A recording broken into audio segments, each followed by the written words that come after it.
anything, I want to remind everybody we have students in the room tonight, so everyone needs to wear a mask. If you don't have one and you ask one of us, we will get you one. Okay? This is a night of celebration, and we are very excited about that. And we're going to start our celebration with Fern Drive School, who is going to lead us in our opening ceremony. Dr. Brandon?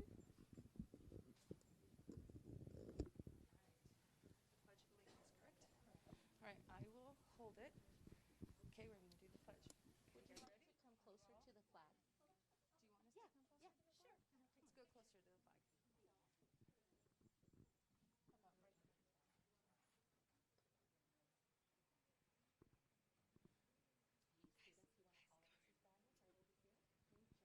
Here, let's have a couple of you come over here. Come over here. Come over here. Okay.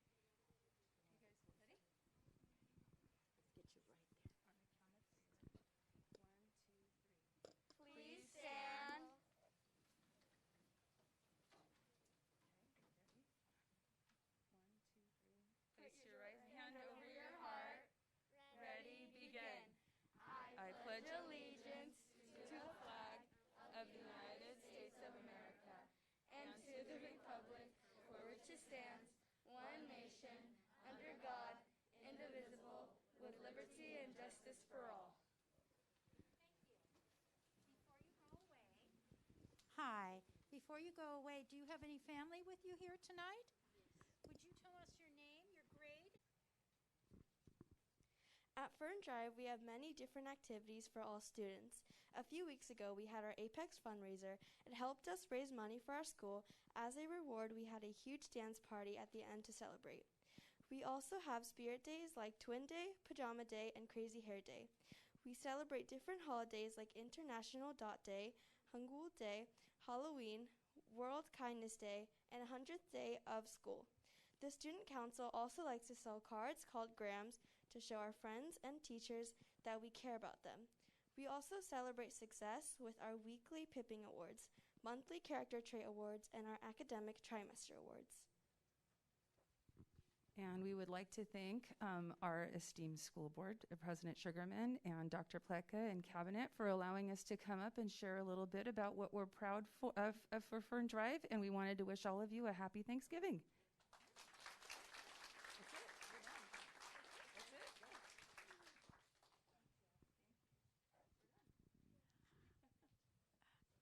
For the parents who are at home and would like to hear the rest of this meeting, we want to remind you, if you go online to the Fullerton School District website, you will see a bit.ly, and it will show you how to listen in. And this meeting will be translated into Spanish, and we hope that you will continue to follow us. Thank you. Now I'd like to call up Wes Crystal, because he's got a very special presentation. Thank you. Thank you. Members of the school board, colleagues, and community members, it's my privilege to call up Ethan Cho tonight. Ethan, would you come up, please? And Ethan, is there anybody else you want to call up? Maybe, do you have your younger brother here? So Ryan. Introduce him. Ryan, come on.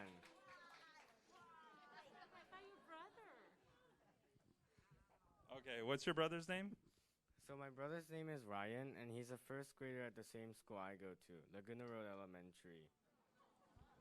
Okay, and the reason that Ethan is up here is because he has brought much honor to our school district because he's pursuing his passions for chemistry. He has a YouTube channel, and he does tutorials, and he teaches other people about chemistry at a very advanced level. The reason that Ryan is up here is because Ethan has chosen to embrace Ryan as his YouTube partner. Ryan brings a special, maybe not love for chemistry, but a special sparkle, charisma. How would you describe your brother? I'd say he's great at it because somehow he can understand some of the things I teach to some degree. So he's an audience member, but he also adds kind of like that other set of eyes, and it's great to see the family together. And so in a second, I'm going to have Mom and Dad stand up. But I just want to say how proud we are of you. Recently, the news channel, was it Dr. Bob? I think it was Spectrum. It was Spectrum, came out and did a news story, and they shot it at his house while he was doing a YouTube video on chemistry. And so they captured that and they shared that. So that's something that's on our Facebook page if you want to check that out. And so without further ado, I'm sorry. The reason that Ethan came to our attention is someone nominated him as a dream catcher. So you can see this poster here has last year's cohorts of students, and he's at the top with his beaker. And so we recognize students for following their passions, making a difference in the community. And so without further ado, we would like to present Ethan with a very special yellow rose and a certificate. And I'm going to clap it up, clap it up, clap it up.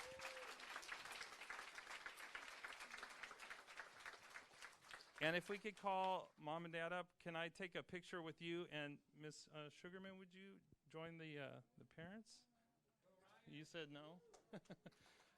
This says, in recognition for promoting innovation and agency for all learners through his achievements in chemistry and communication. If you just hold that.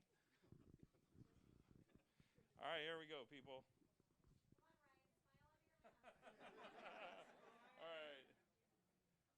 Wonderful. 3, 2, 1, and close up. All right, thank you. Thank you so much.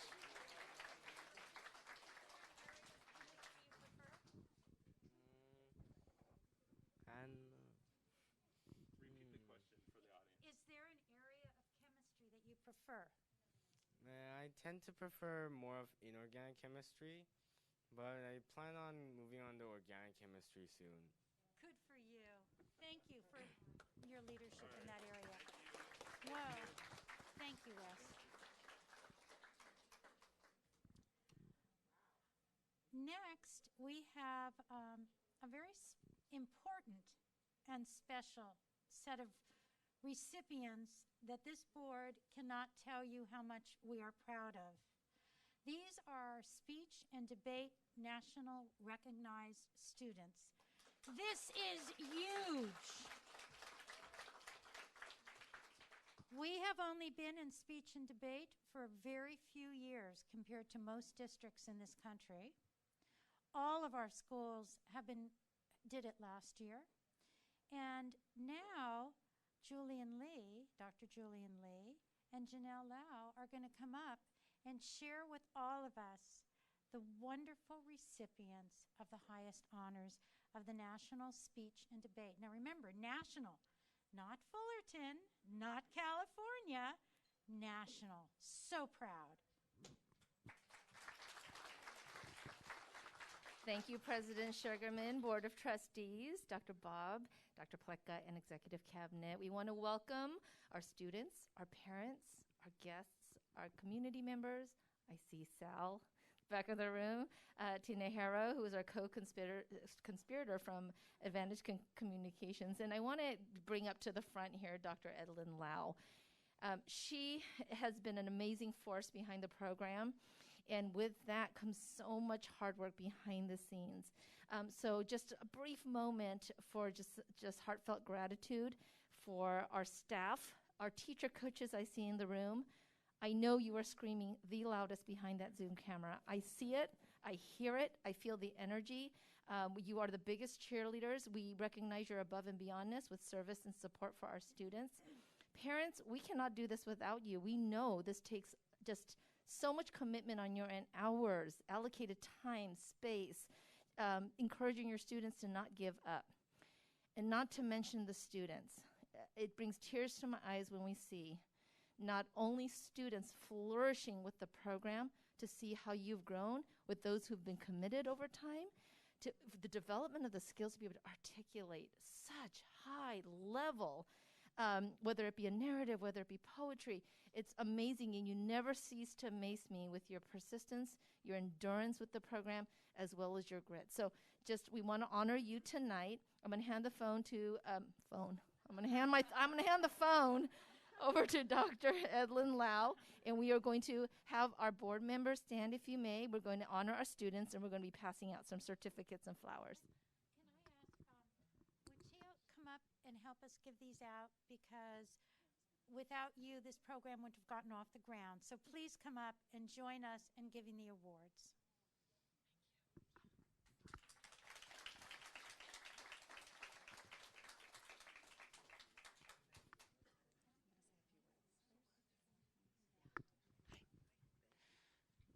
Hi, my name is Dr. Edlund, and I am just so lucky to be able to be a coordinator of this program.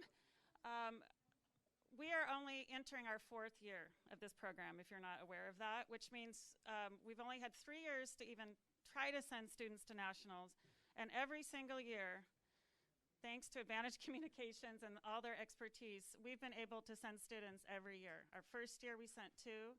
We sent 20, but we had 2 that actually placed in our very first year. And that's starting from a summer camp where kids didn't even know what speech and debate was and didn't even want to go.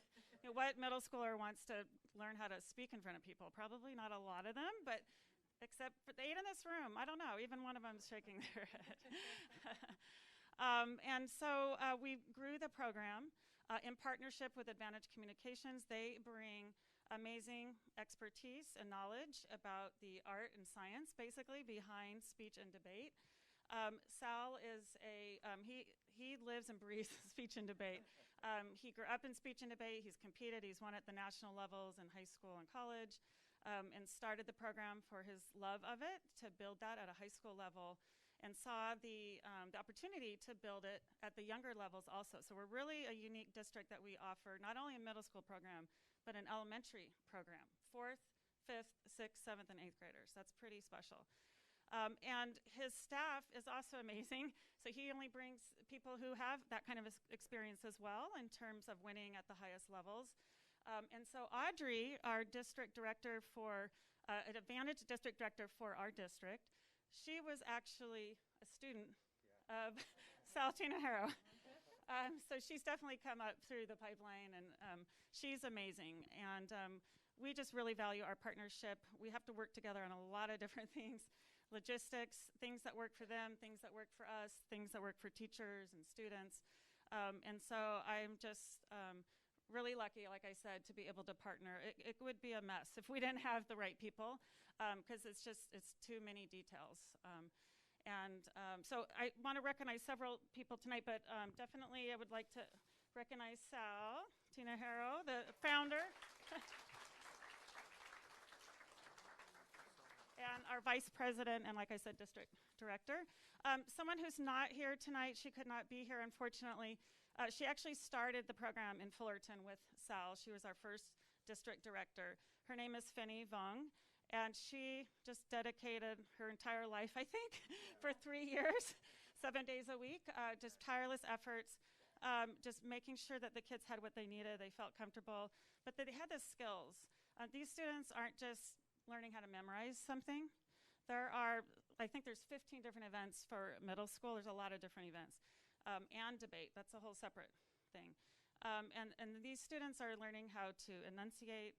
They're learning how to take on emotions of other people, so they're learning empathy, they're learning the importance of hand gestures and facial expressions.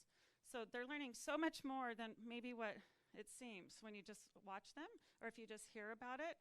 And of course they're learning amazing self-confidence and to persist even if they fail.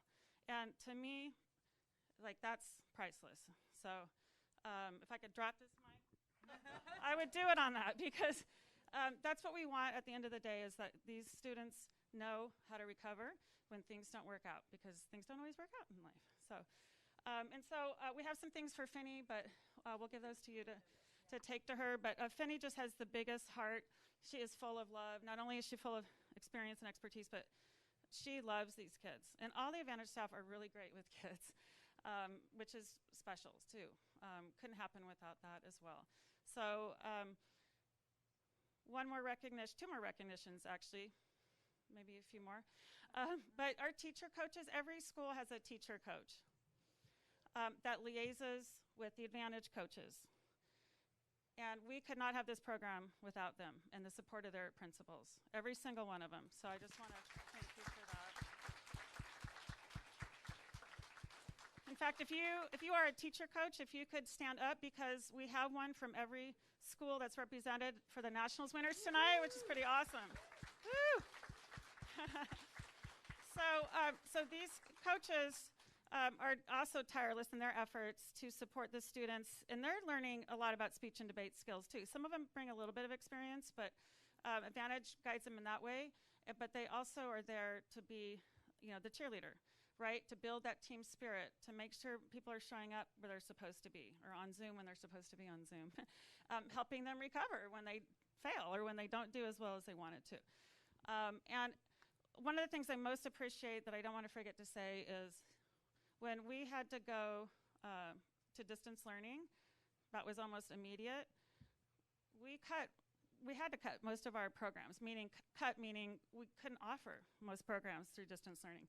But Advantage and that team, within days, I want to say, came up with a plan to put the entire program online in Zoom, and that included tournaments. They didn't have to do that.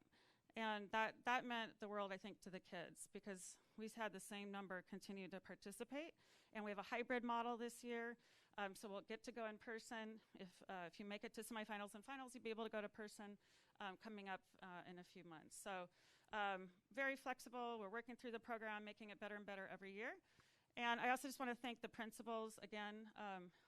All of you contribute to the team wins. Again, we're building a pipeline, so the feeder schools into the middle school. It's happening because that whole circle of support is happening. So thank you to principals as well. And one more thank you to the board.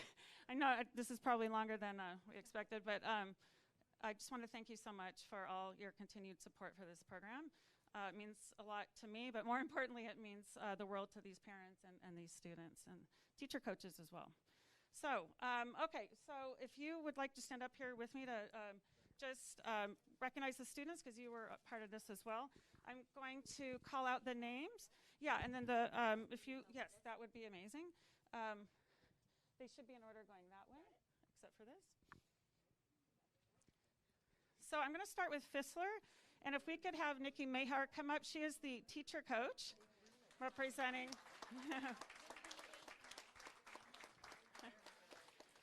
So Nikki had 2 students place at national. So this year it wasn't about placing like first, second, third, but you could become a top finalist, and it depended on the event. We had 8 students win in 9 categories. In 9 events, and we had 8 categories. So that was pretty exciting as well. But at Fissler we had Reva Sabti. Hi Reva, congratulations. Reva was in the top 16 in prepared prompt speaking. She's also accepting the award for her cousin, Soima Sabti, so it runs in the family.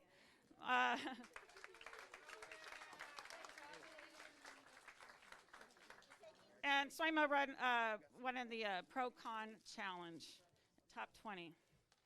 Thank you. Congratulations. Thank you, Nicole. Oh, wait, did you get a flower? You're supposed to get a flower. Teacher coaches also get a flower. Okay. Okay, Beechwood, Emily McDougall is here in the house. Emily was with us from the beginning, and last year actually, I think it was last year, transferred over to, or came over to Education Services. So she was a teacher coach at Beechwood and knows the students that won, and the students that won at Beechwood, who are actually no longer with us. They're in high school now. One's at Troy, one's at Fullerton, but we have Noemi Maciel. She is a 2-time winner. She was up here last year.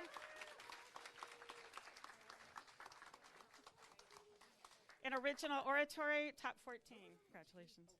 We also have Juliana Ibarra from Beechwood, from dramatic interpretation.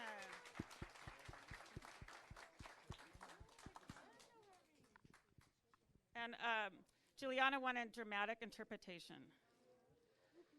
Top 11.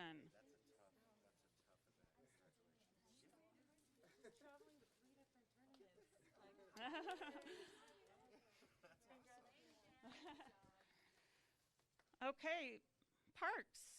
If we could have Linda Wingfield come up as a teacher coach. So Linda was a new teacher coach last year. Yeah, it feels like 2 years ago, but okay. Last year, and she I don't think she really knew what she was getting into. At most middle school teacher coaches have about 30, maybe 40. But before we knew it, like literally before we knew it, she had like 65 students in her program. Like, whoa, do you need some help, Linda? But it's because she's so dedicated, and just the kids are excited about it at Parks. And Parks is winning. They were National School of Excellence last year. So there's a lot of good things coming from that. But at Parks last year, we had Ashna Dialani from Parks in declamation, top 15. Woohoo!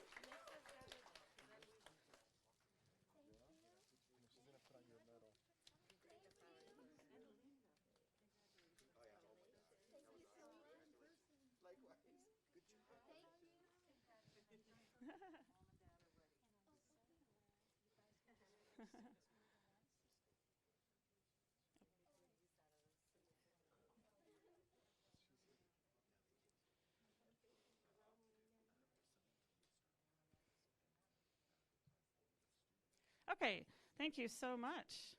All right, could we have Stephanie Park from Ladera Vista come up and represent?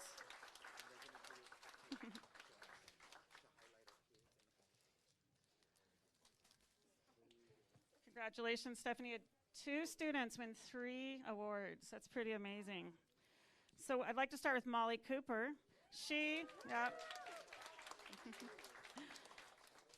Molly is an 8th grader this year, but last year was her first year in speech and debate, right?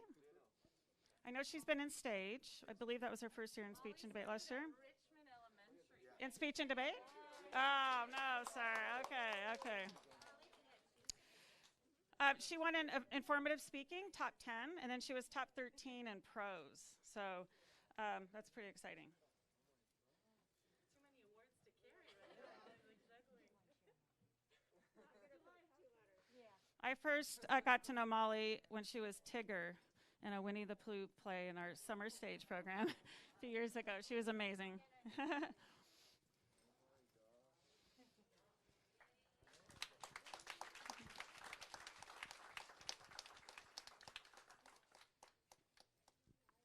you so much.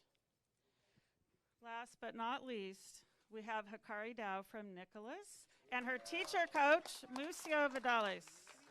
What? Oh, oh my gosh. Hang on with Nicholas. I'm so sorry. I skipped over it. I'm so sorry. Maria Lorraine Mercurio, Ladera Vista. Stephanie, can you come back up here, please?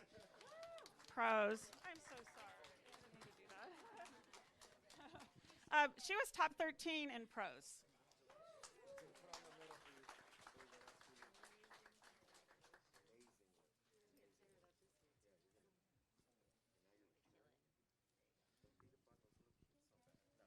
These students are also wearing what they would wear at a tournament, so they do have to dress up, look professional, so that's something else they get to experience in the program.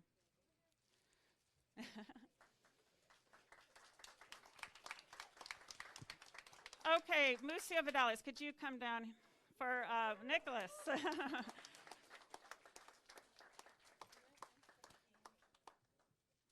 Hikari Dow was also a winner last year. She's now a freshman at Troy, but she came back tonight to get her award for program, oral interpretation, top 10. Congratulations.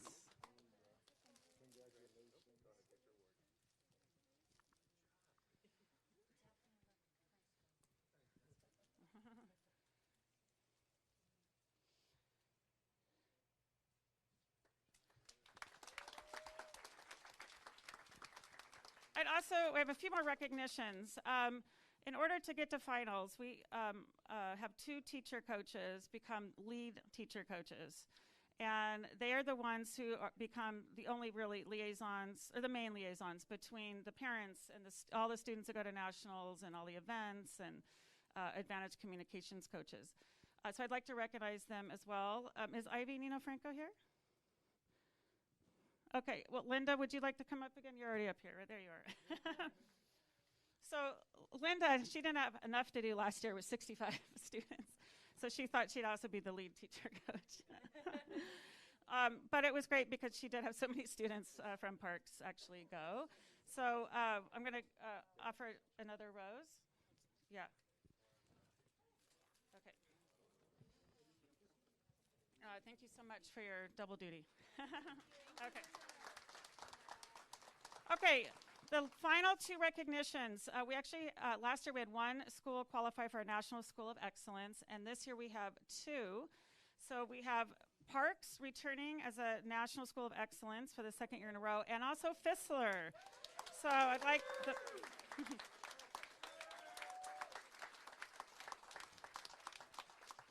Thank you, principals. We have Laura Mackey from Parks, and we also have Kimberly Barnaham. But I just want to say one thing about this. It's kind of a different sort of an award. To get these awards, any student from any feeder school, like Parks has many feeder schools, so any sixth grader competing at the middle school national tournament, if they earn points in the last rounds, or in the first two rounds, I think it is, then that gets contributed to the school. So this is really a district win for both of these schools, for both principals and students and coaches and all of that. But we are proud to have Parks and Fissler represented as National Schools of Excellence. Thank you for your time. Appreciate it. Thank you so much. Can we get a group picture? Now, if any parents wish to take pictures in any arrangements, this is your opportunity, and we don't want to cheat you, so do it. Okay? We do have two more important things to present to you, and we hope you'll stay and listen.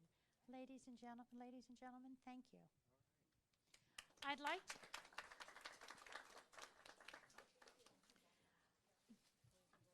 Oh, actually, we have three. Janny Meyer.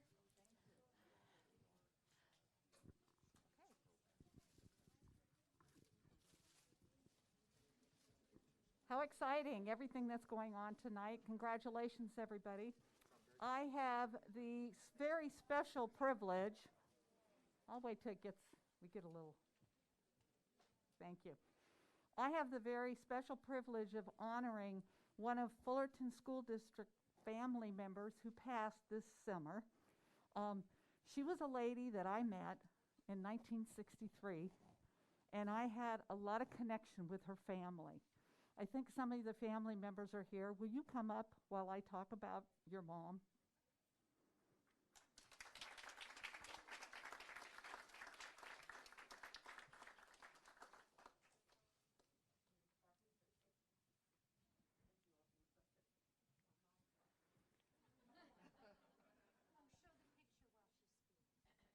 Jewel Farquhar was a very special lady. My mom taught with her for a while here in Fullerton. Her dad came to my house almost every day to deliver mail. And my sister had a very good friend at Wilshire Junior High, that would be Kathy. And I had a very special friend, Peter, her son. So this is really special for me to do. And I'll tell you a little bit about her. She was the first African American teacher in Orange County and in the Fullerton School District.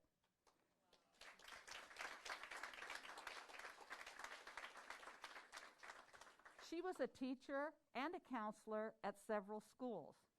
She was the Teacher of the Year at Valencia Park. I have a few quotes of some people who had a direct connection with her. And some of you might know who Marilee Cosgrove. Remember Marilee? Well, Marilee said, Mrs. Farquhar was my 5th grade teacher at Hermosa Drive in 1964-65.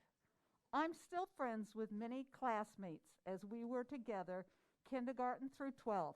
We loved her, and she was strong, kind, giving, understand, and believed in us, a classroom of 10-year-olds. Forever grateful to have such a wonderful teacher. And you might remember Lorraine Happold. Well, Lorraine said, I had the privilege of working with Jewel in the Fullerton School District. Such a brilliant teacher and counselor. Families were truly fortunate to share in her life and have their children in such outstanding hands. I was also blessed to know her son, Peter, who worked in maintenance and always made sure that my office was well cared for on a daily basis. And then a couple, Henry and Cindy Jones, they're very active in the community and the church where she was. He said, if I was to look for a word to express her love to serve others, the word legend comes to mind. Jewel touched many lives at our church as a teacher, a counselor, a friend, and in her dedication to serve the many groups she worked with throughout the year. And I'd like to close. Before I close, there's a message from my sister Jody. She said you were very smart at junior high.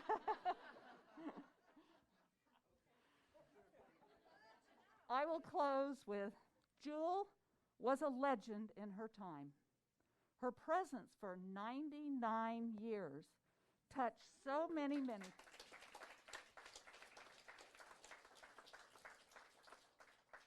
Her years touched so many, and her devotion to serve brought such wisdom and so much joy to so many.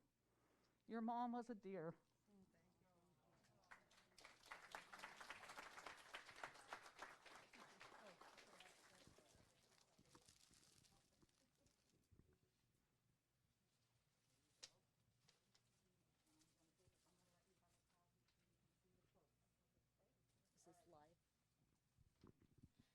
On behalf of the 4th District of Orange County, I would like to present a proclamation in memoriam of your mom, who I knew very, very well through the Fullerton School District and also the Methodist Church. And you, Janine, and you, Kathy, were very much a part of the whole school system and the church, and the entire community really, really loved your mom. She was a very giving person, and to live to 99, still very bright, very on top of things, and a real gem. So I wanted to give you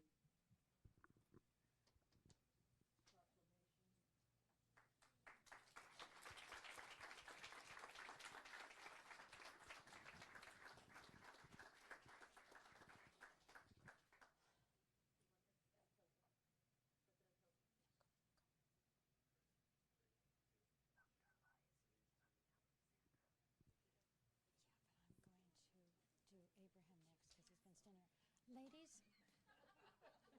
would any of you like to say something? Oh, no, I think we're good. Well, I'm not going to say anything. Do any of you want to say anything? Please do. Good evening, everybody. I'm my Aunt Jewel's niece, and my Aunt Jewel truly was a legend for a lot of reasons, but she loved kids, and she loved education, and our family came from a family of educators. And I tell a story. I remember my aunt, well, she should have been retired. But my brother was really struggling in school, and she tutored him, and that's just who she was. I mean, he was struggling, and they couldn't figure out why, and he spent not very long with my aunt, and he was just on top of his game. But that's just how she was. She just really cared about the kids. It was really important to her. She knew education was the key to life, and education can open up any doors for you. So we're just grateful as a family for honoring her, and I know she's here with us today. Yes, she is. God bless you guys. Thank you. Thank you. And thank you for coming the distance to be with us tonight. The next person we'd like to talk about is going to be honored by Dr. Pletka. And Abraham, would you like to come up? Where'd we lose you? Oh, there he is. So we were very fortunate, and we have kind of a tradition that has continued. So initially, a few years ago, we started a relationship with Jim Miller, who owned McCoy Ford. And over the years, he's donated to many of our programs. Well, I had the pleasure I was going to have lunch with Jim, and Jim says, "Hey, I know somebody you've got to meet."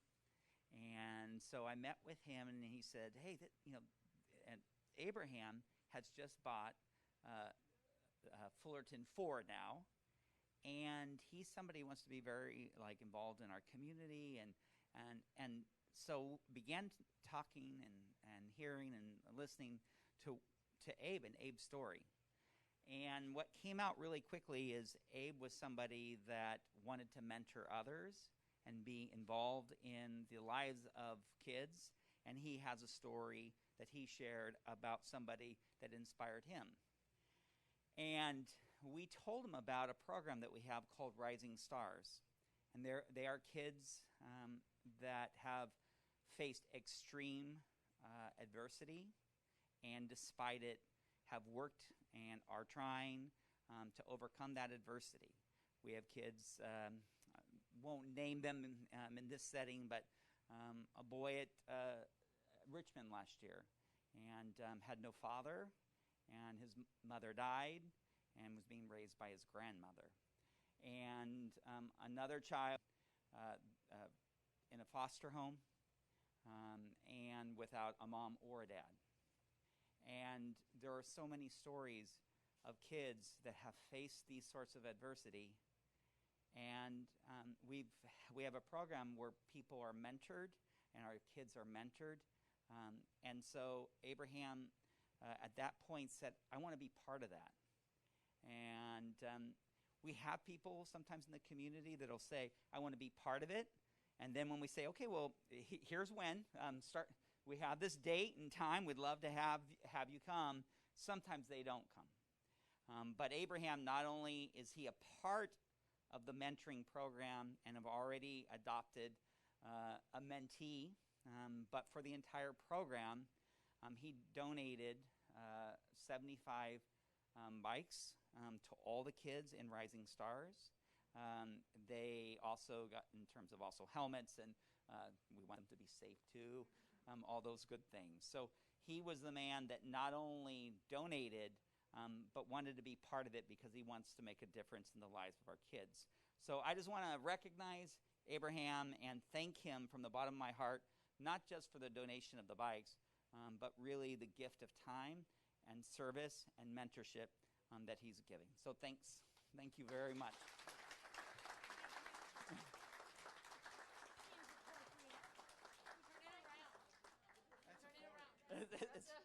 All right, there's a four. My favorite color. All right. Thank you. Yeah. No, the most important thing for me, and I didn't want to be here tonight, to be honest with you, because I think I told Carmen, I told her it's not about me or this name of the store. And as we spoke in the beginning, everything that I do from my heart, not for any gain or benefit. The giveaway for the bikes, you mentioned that I could have done it at the store, right? And I said, I don't want to do it at the store because that's not the point. And this is just the beginning of something big. We're going to work together. Someone came to my school when I was 16 years old. And because they took time to come to my school and give a speech, that person totally shifted my life. That speech shifted my life to the point where I'm here standing today, very successful entrepreneur. So my job is to pass that forward. That's why I go out and I speak, because if I touch one person in that room, that person 20 years from now could be me. So, thank you.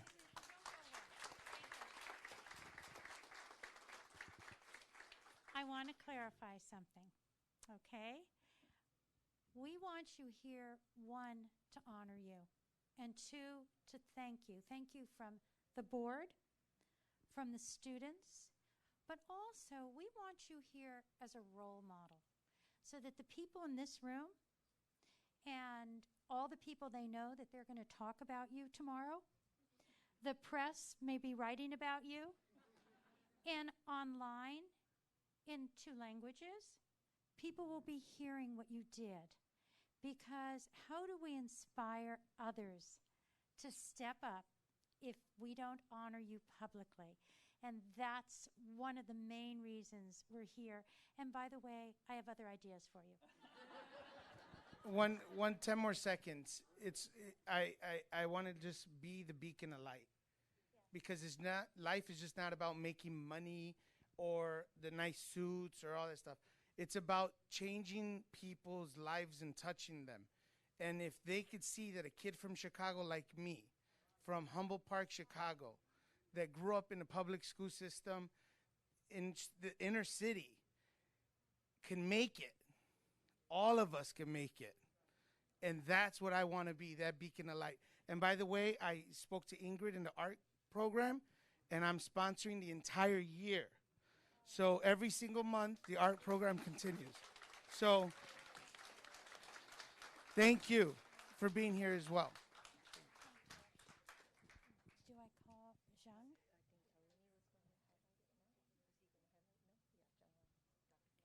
Dr. Lai, would you like to come up with our last very important presentation?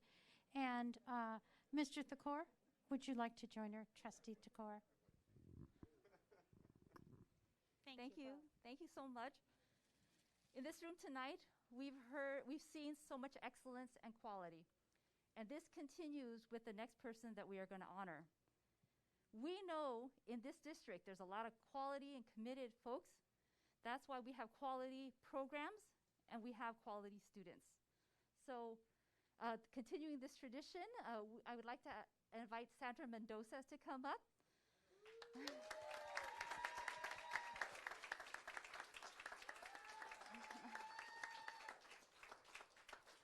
As you can see, she's well known here in our school district. In fact, she is so well known that the California Department of Education Expanded Learning Division and the California After School Network recognized her as an emerging leader for her dedication and her commitment to our families and her students. But as you can see, it's her fan club that knows, that really knows what she does for our students every day. So those of you who came here specifically for Sandra, would you wave so we can see back there? Woohoo! We have folks from Orange County Department of Education. We have representative from the California After School Network. You guys would raise your hand and wave there, you guys. Thank you. Thank you so much for being here. And we are so lucky, and the kids are so lucky to have you here in Fullerton School District. Thank you. Sandra, before you get going, I had to say something. We actually have to go to our meeting, but Ms. Mendoza, you're the bridge between, for so many working parents like myself and my wife. You provide for our children the safety. They have fun. Your staff is so wonderful. And, we couldn't do as parents what we need to do without you. So thank you so much.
Check. Check 1 2. Is it working? Testing 1 2 3. Testing 1 2.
Testing 1 2 3. Testing 1 2 3.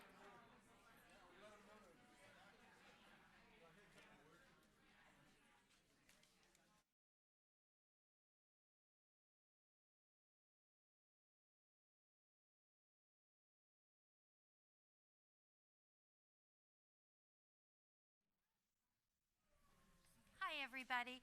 Thank you very much for your patience. It was quite an honor, our celebration for the last forever. It is always a wonderful time to celebrate people who do great things. I have a list of people who'd like to speak tonight, and we really want to hear each of you without pressure on you. I do have one complication. Is Tim Carty here? 4 minutes? Okay, well, I have to read off what we did in closed session. But something I'd like to share with my board. We have someone coming in to give a report to us. It's for the public, and it's for our community perhaps to get more money back, not to us, but to the people who own homes in our school community. And we pay him for his time. So I may be asking my board to allow him to make the presentation, it's not real long, first before our public comments, so that we don't spend a lot of money and we don't rush people who want to make public comments. Is that something that will be really bad for anyone? If you want to make a public comment and you have children with you, would you please come and get the slip so I will call on you first, so that you don't have to stay later than necessary. Okay, so come and get your slip if you want to, if you have a public comment and you have children with you, and I will call on you first. Okay? Now, is it okay with my board when Mr. Carty comes in to allow him? Is that okay with everyone? Thank you. I do have some things to read from closed session. I just have to find all the papers. First of all, the board took action by a 5-0 vote in closed session to approve a settlement agreement with employee ID number 3524. By the way, this meeting is being presented also in Spanish with simultaneous translation in the back of the room and Zoomed. So I want to make sure everybody knows that. Everybody's going to need a mask. If you don't have, I'm so sorry I didn't mention this first. Because there are children in the room, the law is you have to wear a mask. And we're all about following the law. So if you have a mask, please put it on. If you don't have a mask, we will provide you with one, not to worry. Thank you.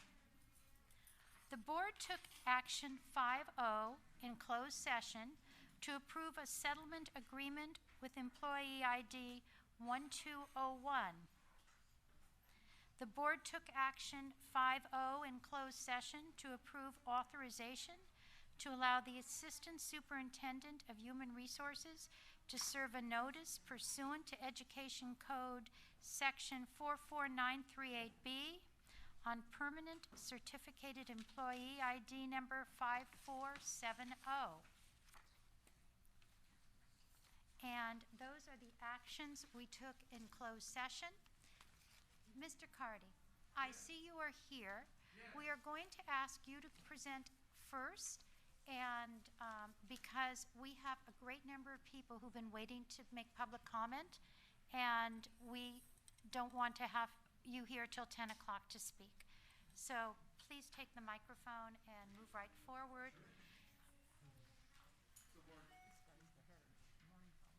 Okay.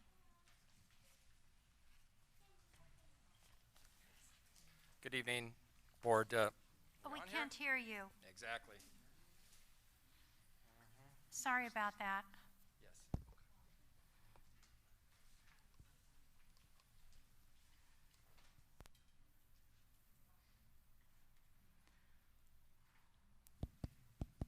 Would you try again now? Yes. Oh, that's better. Thank you. Good evening, board president, board, superintendent, cabinet, and our guests. At a previous board meeting, we had a question about possibly looking at refinancing some of the district's outstanding obligations that we have on the district and the community. So we have invited in our financial advisor for the district, Tim Carty, with Piper Sandler, to come and talk a little bit about what are some of the options in front of the board, what could be refinanced. As we know, we have very low interest rates now that would have the potential to save the community a lot of money. So at this time, I'm going to turn it over to Tim Carty, and he has a brief presentation. Thank you. Good evening, Tim. Welcome. Well, thank you, Madam President, members of the board. It's nice to see all of you, and I promise I will try to be brief. I know there are a number of speakers this evening. So again, I'm Tim Carty, the district's longtime financial advisor. One of the things that Fullerton School District and your board has always been very vigilant about over the years is taking advantage of low interest rates whenever they present themselves and refinancing debt of the district to either save the school district money or save the community money. So one of the questions that came up, and Rob and I have had a chance to discuss a little bit, is in the current low interest rate environment, is there any Fullerton School District debt where we could take advantage, refinance, and save money? And the answer is yes, there is. So first on the and I can probably do that. There we go.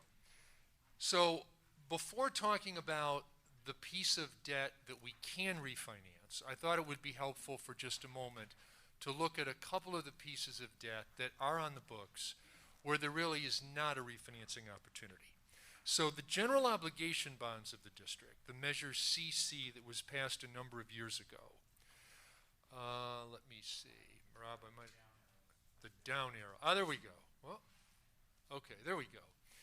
So measure CC has some bonds outstanding, but most of the bonds, just by their legal terms, are not prepayable. There really is not a refinancing opportunity there.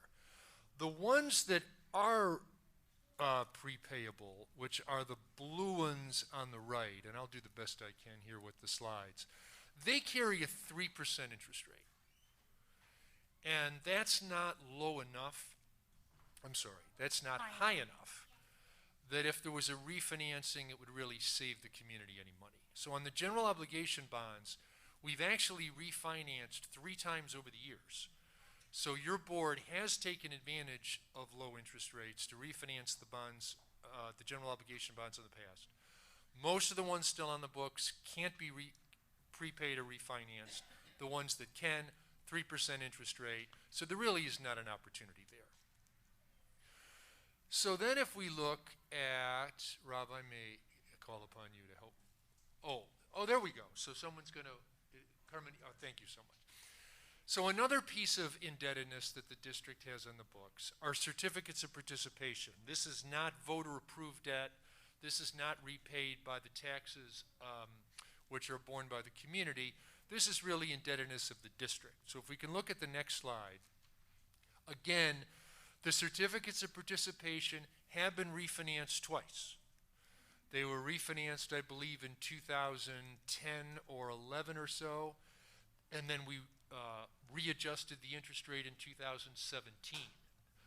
The current interest rate, again, is 3%. So just not high enough that a refinancing of those certificates of participation would really benefit the district at all. So again, as time progresses, if interest rates get any lower on either the general obligation bonds or the certificates of participation, if there is an opportunity, we'll bring that to your attention. So then we get to where there is an opportunity. And that is in the Melrose Community Facilities District arena. So Fullerton School District over the years has formed 2 Melrose Community Facilities Districts. One that goes by the name of Amherst Heights, one by the that goes by the name of Vandale Development. Now we've refinanced those districts, those 2 Melrose districts once before, a number of years ago. But that particular piece of indebtedness, and it's one piece of indebtedness that picks up both Melrose districts. It's sort of a blend.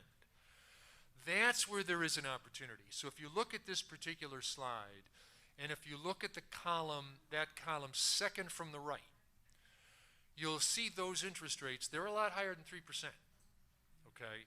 So that's why this is really the place where we have an opportunity, as opposed to the other 2 with those 3% interest rates where there really is not. So this is the one we want to focus on here for a couple of minutes. So if we look at the next slide,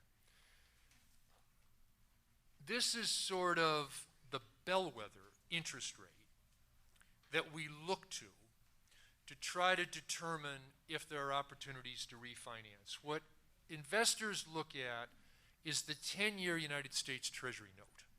And if you look at this graph, no surprise, if you look at the far right-hand corner, on a historical basis, and we all know this from our personal lives, interest rates are low.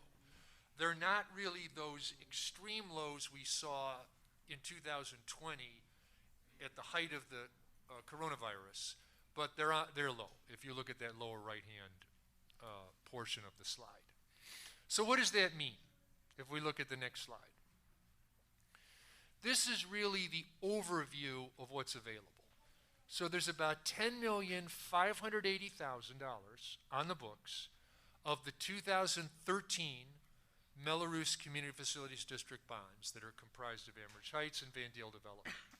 In the current environment, look at the interest rate differential there in the second bullet. It's more than 2 points where we could lower the rates. In today's market, there is a little bit over $2 million worth of savings, and that's net of costs and no extending term. Now, sometimes when discussing refinancings, I find it helpful with boards, if we're going to proceed, to have a minimum, where if the market goes haywire, rates go up, we just put it on the shelf and we call timeout. And I think $1 million would be a legitimate floor. Even at $1 million, that's a level of savings that would be above the good government threshold for when it's appropriate to proceed with the refinancing. And again, whether it's $1 million or whatever the number is, net of costs, no extending of the term, and all the savings to the taxpayers. So then let's see if we go to the next slide. So it's interesting with Amherst Heights and with Vandale development. So Vandale development is much smaller, and all the homes there are taxed at one level. So what I show here in the upper bullet is what the current 2021-22 tax per home is in Vandale development. And as you can see, it's over $1,300 a year. In the current market, we could bring that down by over $100 a year, at $111. And that's the same per home because every home pays the same tax. So just for clarification, because not everybody on this board was here when that Melrose was first put in place, that is on the corner of Baston Cherry and Brea Boulevard, am I correct? State College? I think State College. State College. Right. And Baston. Thank you. No, the home. Okay. Yeah. Okay. Sure. Just so we have a vision in our head. Sure. Yeah. And then if we could just scroll up slightly on the slide. So in Amherst Heights, because there's over 1,000 homes in that development, they pay tax at different levels. It's not uniform as in Vandale. So if you look at the top bullet there under the blue stripe, that shows the average of the 2021-22 tax in Amherst Heights. And then the second bullet is the average tax reduction that we would estimate in terms of savings. And as you can see, both for that and for the Vandale project, those are handsome levels of savings. And again, even if it were, half that, if we hit the $1 million mark, it's still significant money. So there's the opportunity. So what do we do now? So there's really two methods available to a California school district to refinance debt. It used to be there was more one way. You would have a public offering of the new refinancing bonds. They would be sold to the investing public, and whatever interest rate you got, you got. But I'd say in the last 8 to 10 years, the direct purchase method has become more and more common. What does that mean? That's where one single investor, and they're usually banks, City National Bank is a player, Capital One Bank is a player, they'll step up and say, we'll buy the entire issue. We don't need you to pay for a credit rating. We don't need you to pay for an offering statement. And we'll put an interest rate down on the table that you can lock in. Remove interest rate risk. So I try to lay side by side the direct purchase and the public offering and what probably are the four main differences. So if you look from the left to the right, with a direct purchase, there's no offering statement required. Remember, the offering statement is that thick document that the district staff has to work with us to prepare that comes before the board. Don't need one in a direct purchase.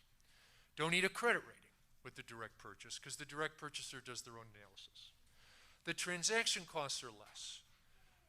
And that's really because there's no bond underwriter needed and there's no credit rating needed. And those fees are not necessary in the direct purchase. But probably the most important one is the bottom one. We could probably lock in the interest rate on the direct purchase, in 2 to 3 weeks. Whereas with the public offering, we're probably not looking until February because we have to prepare an offering document, we have to get a credit rating, there's a lot more steps in the process.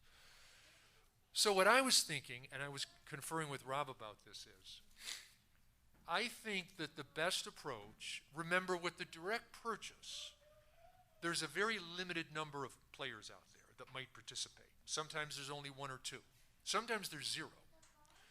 So I think what we ought to do, if the board would like to proceed, is see if we can get a direct purchaser to give us a commitment.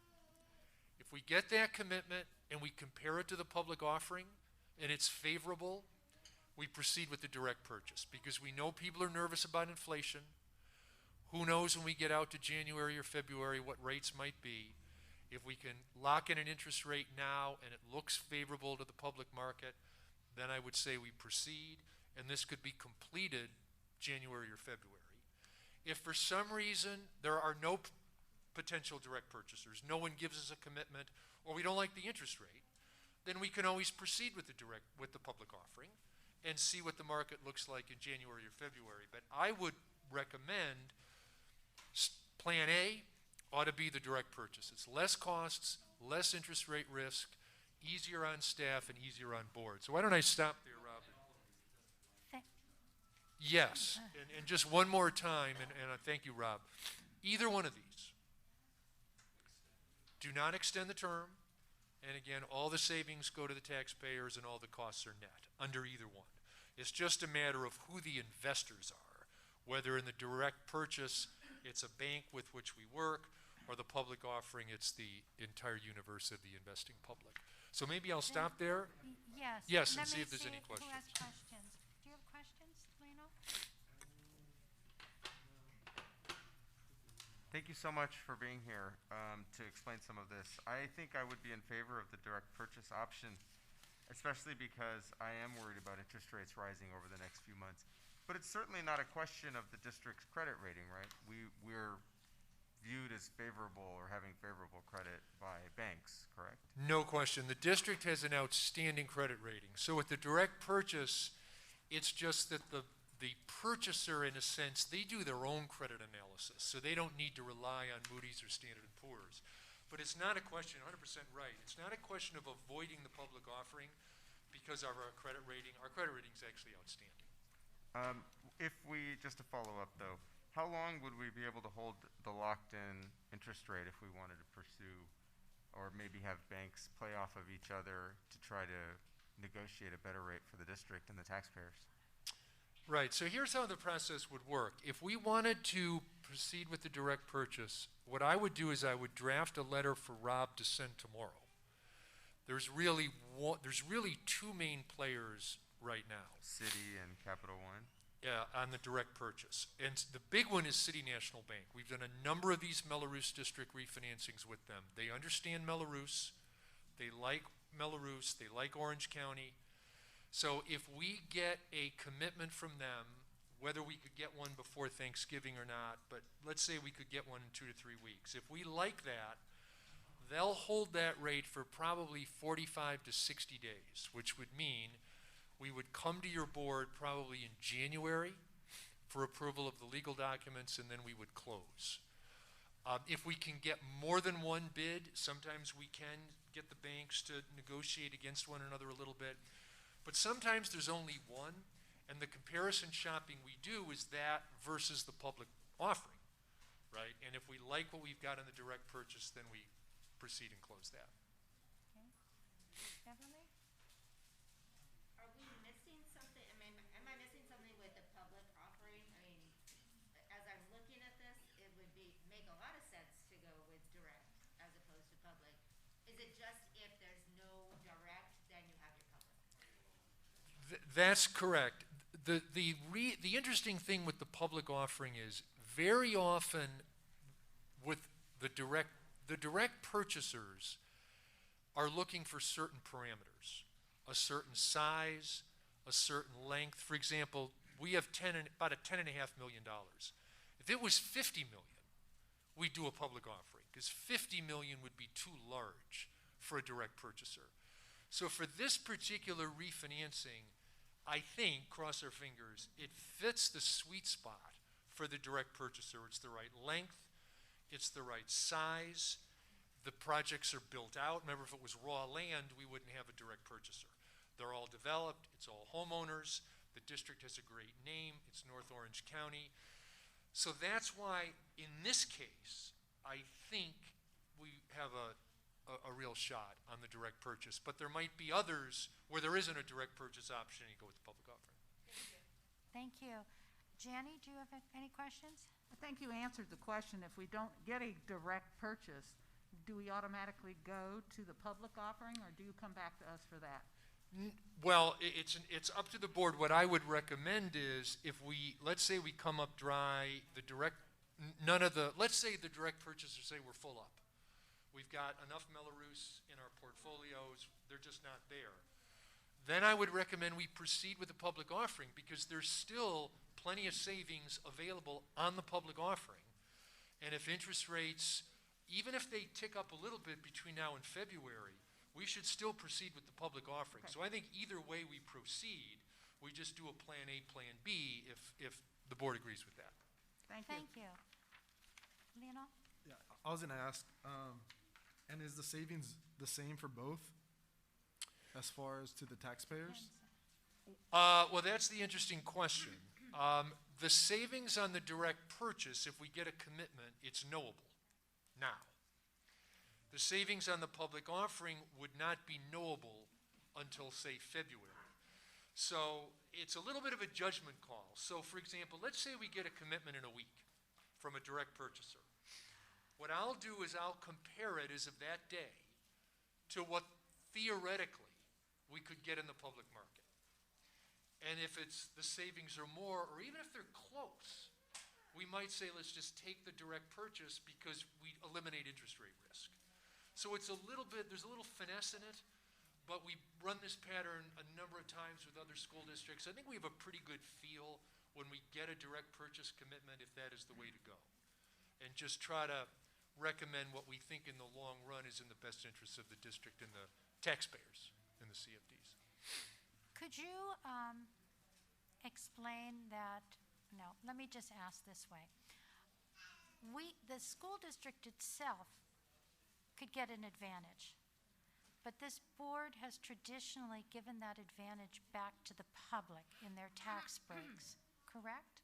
That is 100% correct, Madam President. So in 2013, your board actually debated whether to take the benefits from the refinancing and convert it to money for projects and not save the taxpayers any money, or pass 100% of the savings through to the taxpayers. And you elected then, as a matter of principle, I believe, to pass all the benefits to the taxpayers. So, in a sense, the school district isn't getting any of the benefits of this. You're doing it on behalf of the community and the taxpayers. So, I just wanted everyone to be aware of what was going on and for our translation to know that.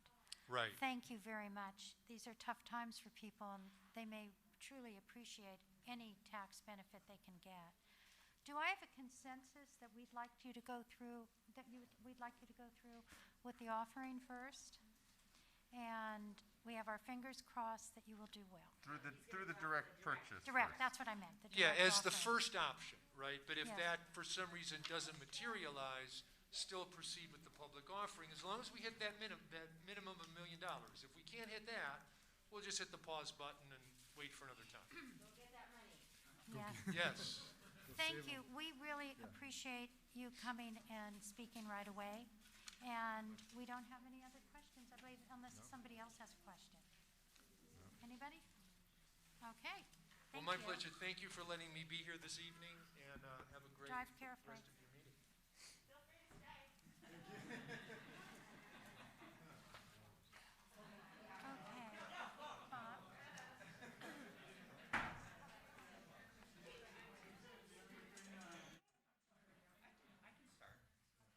Dr. Pletka, your comments, please. Superintendent's report. So this is the superintendent's report.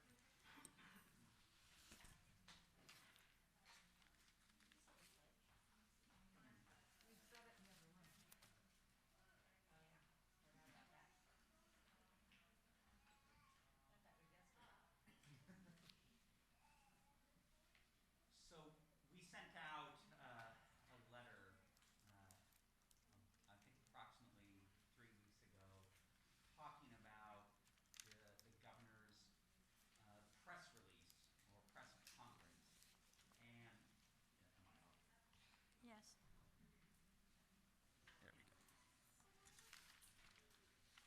And one of the things that makes this difficult is when politicians come out and do press releases or press conferences, there's oftentimes a lack of incredible deficiencies in information.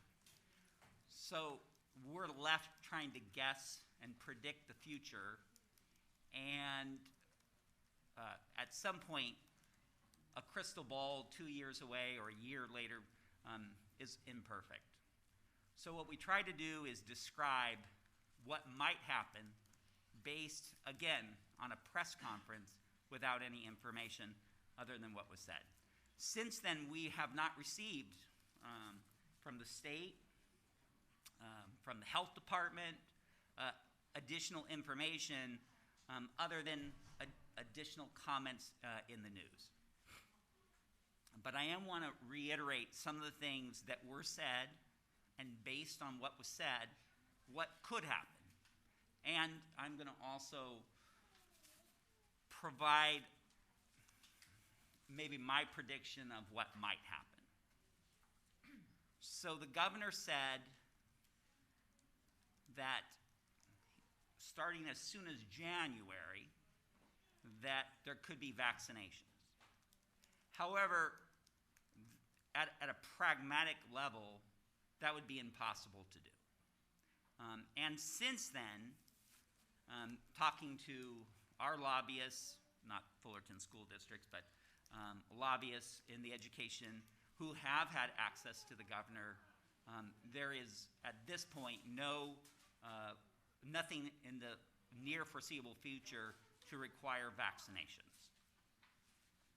And in fact, if we were going to have to do vaccinations, we would have been noticed, there would have been guidelines. So that's, at this point, the soonest it could happen would be next fall. The next question is, for whom? Well, it would be 12, so potentially 12 and up. And there would be some window for that to happen. The other thing, though, that makes this interesting and actually provides choice is that the governor announced that he would do it through the public health officer as a process. There is a law in place that allows the public health officer to require, in this case, vaccines. However, in the law is both religious, health, and personal exemptions, which basically means at this point that anybody that would like to opt out for personal reasons could. And that's what the governor proposed. There's a second way the governor could do this, and that is to punt this over to the legislatures and have the legislatures make a law. At that point, that would go through the regular process, and as people say, what can we do? As whatever you personally believe, democracy and reaching out to our, in this case, assembly and state, to voice your opinion is one way to be able to control ultimately what happens in the legislature. With that being said, there's these two pathways. The governor proposed, what you heard in press conferences, was he proposed it was done through the executive, basically an executive order, but through the public health officer, which again would mean that anybody in this room who wanted an exemption could get it. What will ultimately happen? Which way would it go? I'm not sure, but if you take the press conference at its word, it would allow, again, ultimate choices. We have a history of providing parents choices. Part of the anger that exists is that parents over the last 2 years have felt like their choices have been thwarted. They wake up on a Friday and a new press conference comes out with new rules.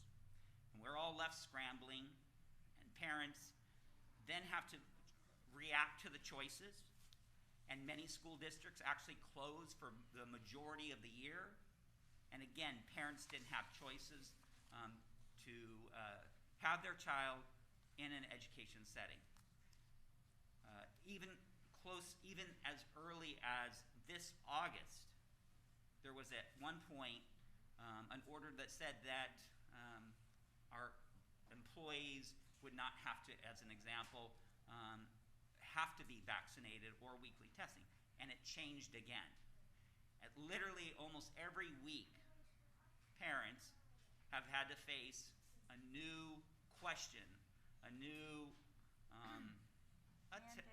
mandate that took away their choices. And so to say, why do people go to school boards? Why are people, because they feel like that autonomy has been taken from them. There is a whole host of thinking on health issues. I am not that kind of doctor. I don't even try to pretend to know about masks and vaccinations and its effect other than what we all read. What I do know is that we do follow the law, and we will continue to do so. And as of now, what will that law be in a year? Because we're really talking about next fall. I'm not 100% sure.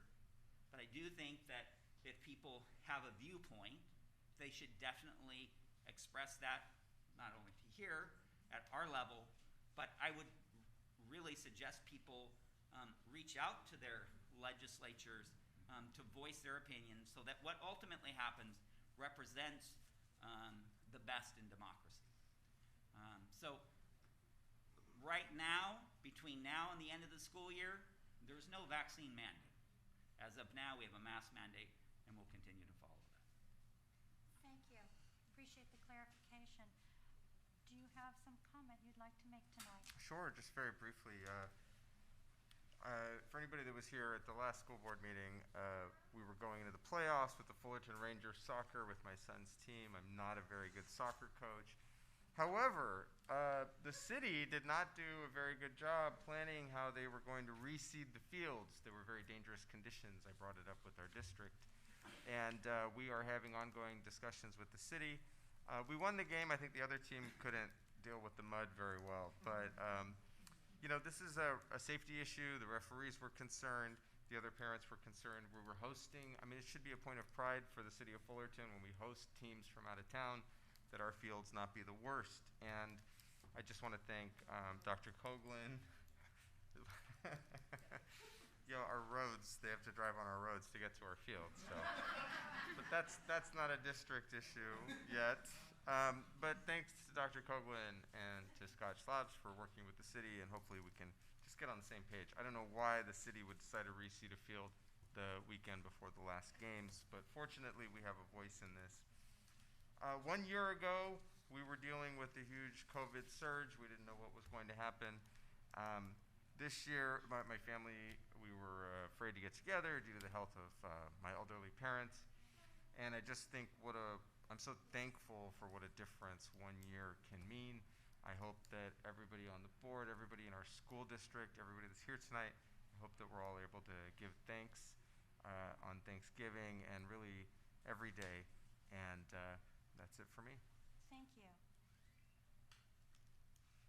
Borrow this. I'll come over here and put my goodies in. Short, because I know we've got a lot still going on. I also want to thank our staff and our parents, everyone, for what you guys do for your kids every day, bringing them to school, supporting them.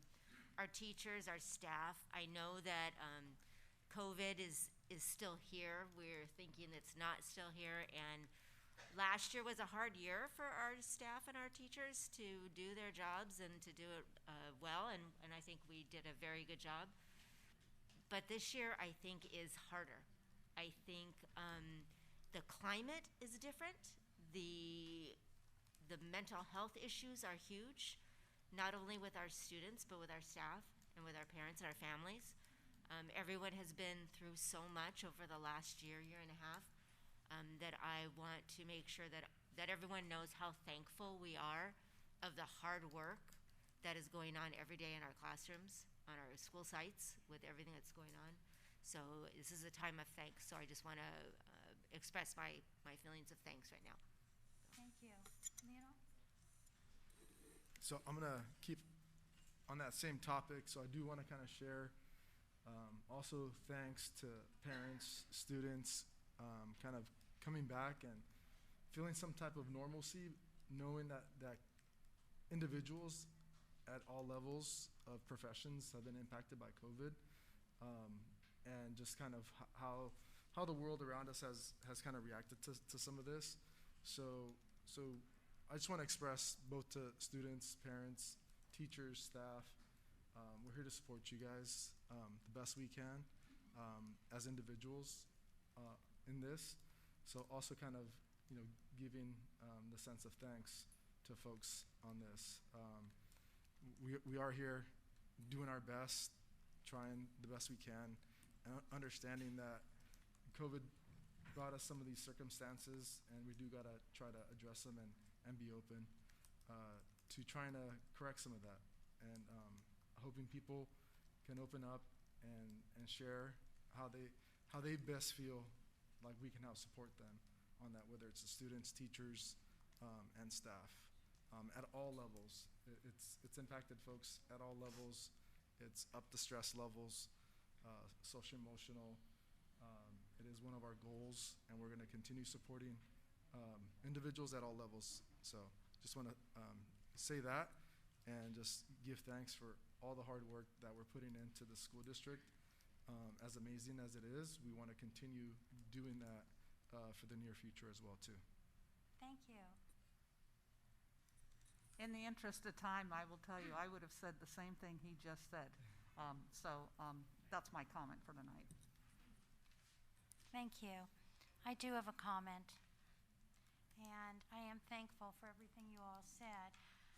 I'm especially thankful for this board because whether we share common philosophies or not, the one thing we share, and you can tell from us, is that we believe in the input of parents and community, and we respect what is presented to us, and we listen.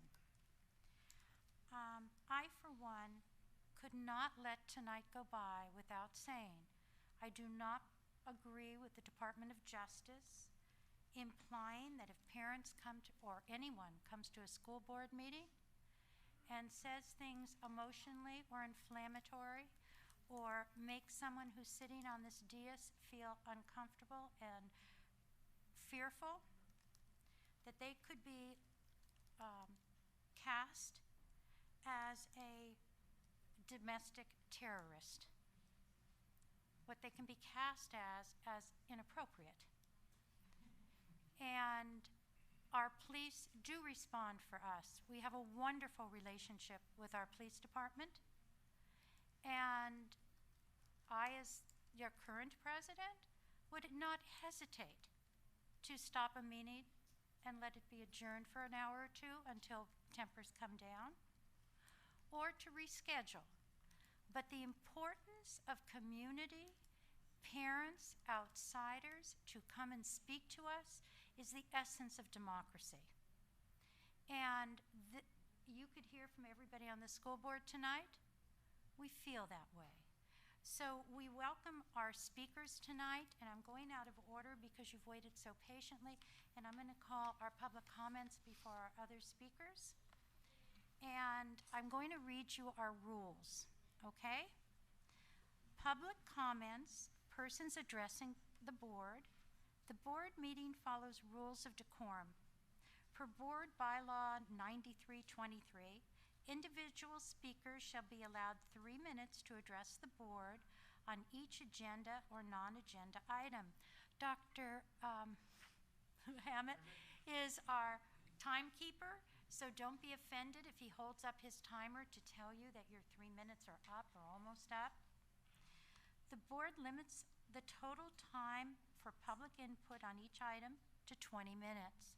That can be extended. Public comments about an item that is on the agenda will be heard at the time the agenda item is considered by the board. Public comments about an item that is not on the posted agenda will be heard at the beginning of open session when called upon by the board president. By law, no action or discussion may take place on an item that is not on the posted agenda except as expressly authorized by law. Since the board cannot take action on items that are not on the agenda, such items will be referred to the superintendent for handling. Board members may request that any items be placed on a future agenda. Persons wishing to address the board are invited to complete and submit the request to speak slip, and they're available, I believe, out at the counter. So to clarify that, if someone makes a statement, we by law, according to the Brown Act, cannot respond to you. So if a question were asked of us, I'd have to refer it to the superintendent, okay? But if someone makes a statement that it has misinformation in it, we can allow the superintendent to make a correction. Thank you. The first name on my list here is Richard Nordsick. Did I get that right? Correct me when you get up there. Thank you. And thank you for waiting. Thank you, Richard Nordsick. My children go to Laguna Road in Fullerton. First, I would like to commend the Fullerton School District for the exceptional job you did to responding in the COVID pandemic. I'm an executive director of Morningside of Fullerton, a continuing care retirement community, one of the most severely impacted populations of COVID. COVID's real, it kills people, we all understand that. We also know the vaccine works, especially for vulnerable populations. So I just commend your actions, how you've always advocated for our children, felt like you gave us an option when other school districts just went the easy route and just closed up and didn't want to hear anything. So I commend you for that and your strong stance. I don't want to debate the science or anything like that because I'm not qualified to do so. But what I do ask is that, and I appreciate, Robert, your letter. I think it was very well written and addressed most of the concerns, in addition to people that don't want their children vaccinated and providing the options. I think the concern from all parents is we don't trust the government. And the goalpost has been moved several times. And so our concern is right now we have choice until we don't have choice. People that are mandated to be vaccinated for employment, if they don't like it, they can get another job. That's their right. I'm not saying it's right or it's wrong. I'm just saying that's the option. My children do not have another option for my funded taxpayer school. So therefore, we are, I believe, entitled to the option of whether, as parents, we have the choice to get our children vaccinated. I'm not going to argue about science. There's a lot to say that children do get sick from COVID, but when you look at the comparisons, my kids have been in the school since August. I have not been called once for contact tracing, which either they're not reporting it or it's not happening as much. And the pandemic's going to end either by parents choosing to vaccinate their children or they're going to get COVID. That's going to be the harsh reality. That's been pandemic since the existence of mankind. I just think it's the parent's choice of whether that's going to be, and using statistical information, I think that's why parents say instead of the vaccine, we'll just take what the risks are. So thank you for your time and thank you for your commitment to all the parents. Thank you. Noreen Lorenzo.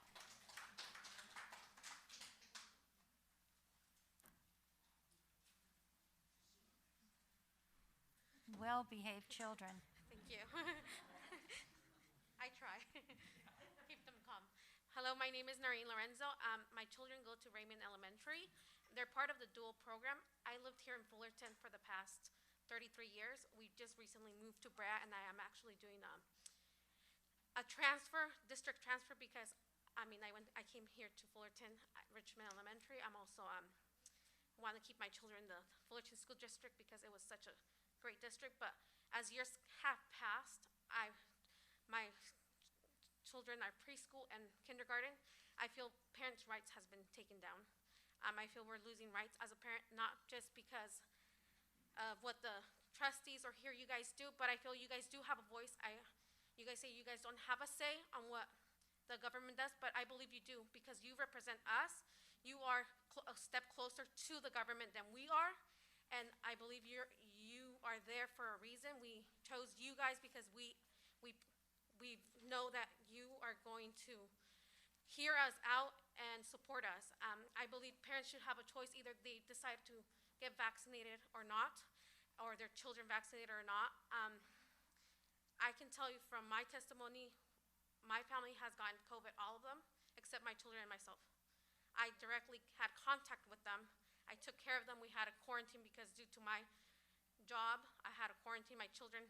I didn't send them to school because I obey the school mandates or whatever, the rules that happen. But I just want to say it should be each parent's choice, and you guys should be able to speak up for us.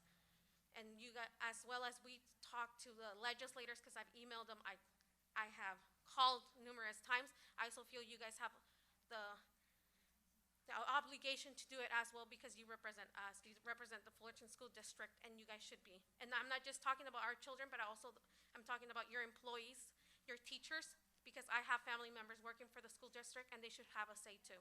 It doesn't have to be just because the government says. You guys should be able to speak up for them as well. Thank you. Thank you. Appreciate it.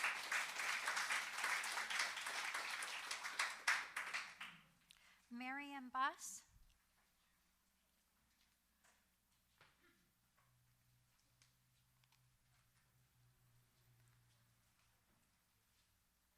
Good evening. Good evening. Thank you. I'm here actually on a different item, not on the mandate. I'm Miriam Buss. I'm the president of Chapel on Wheels here in Fullerton. We've been, my objectives that I'm trying to do is explain the nature of our program and encourage the school board to support it for the flyers to go home. Our classes teach the content of the Bible, including the Old and New Testament, focusing on the life of Christ, his death and resurrection.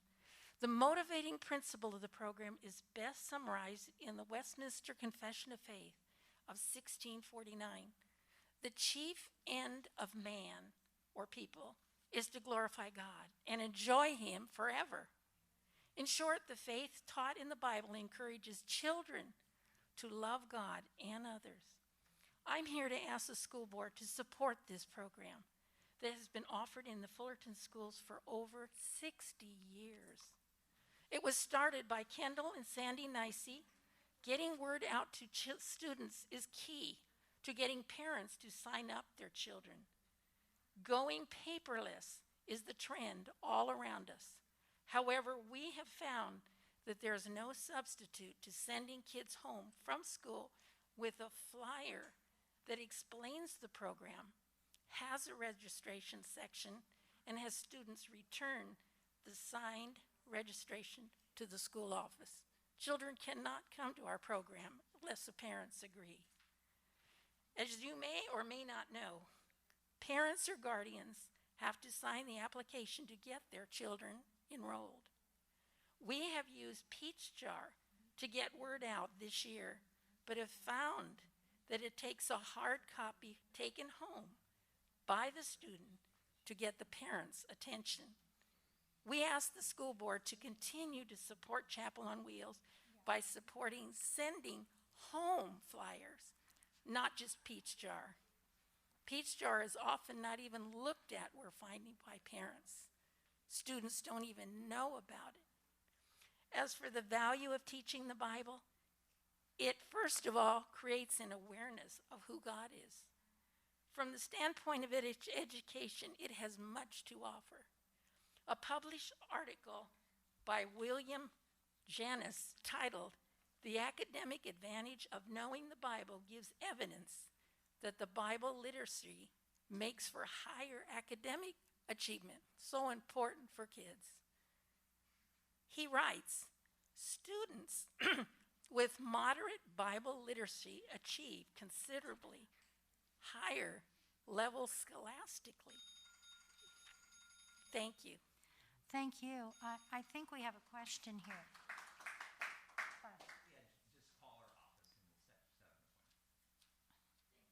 Thank you. Kristen Hubbard.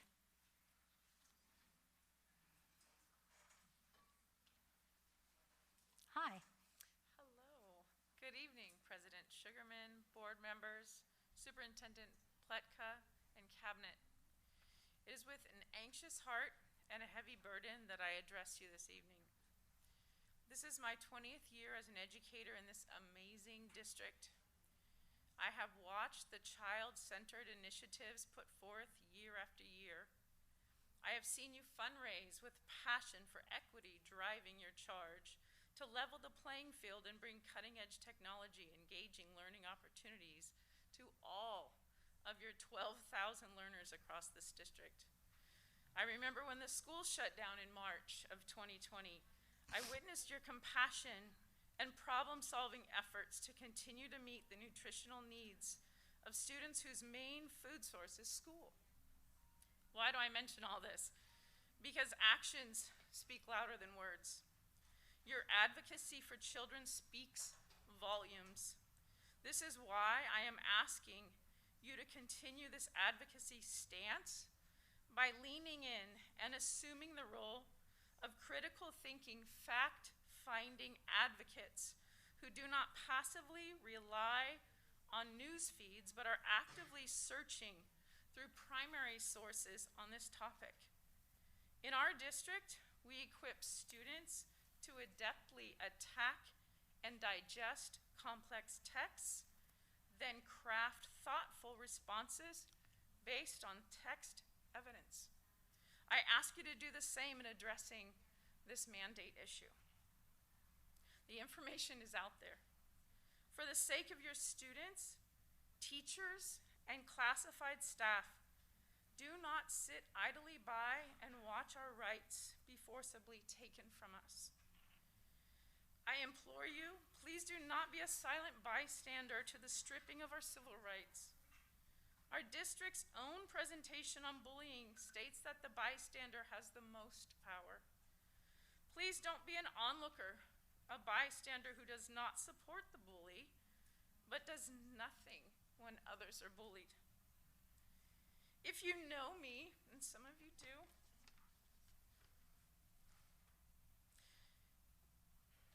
you will know that I am deeply inspired by courage, especially when it is used to passionately defend and give voice to those who might otherwise not be heard.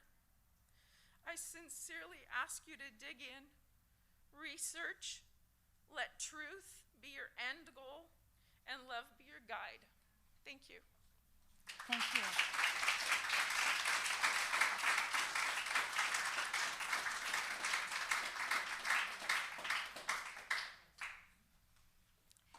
Kent Duncan? Mr. Duncan?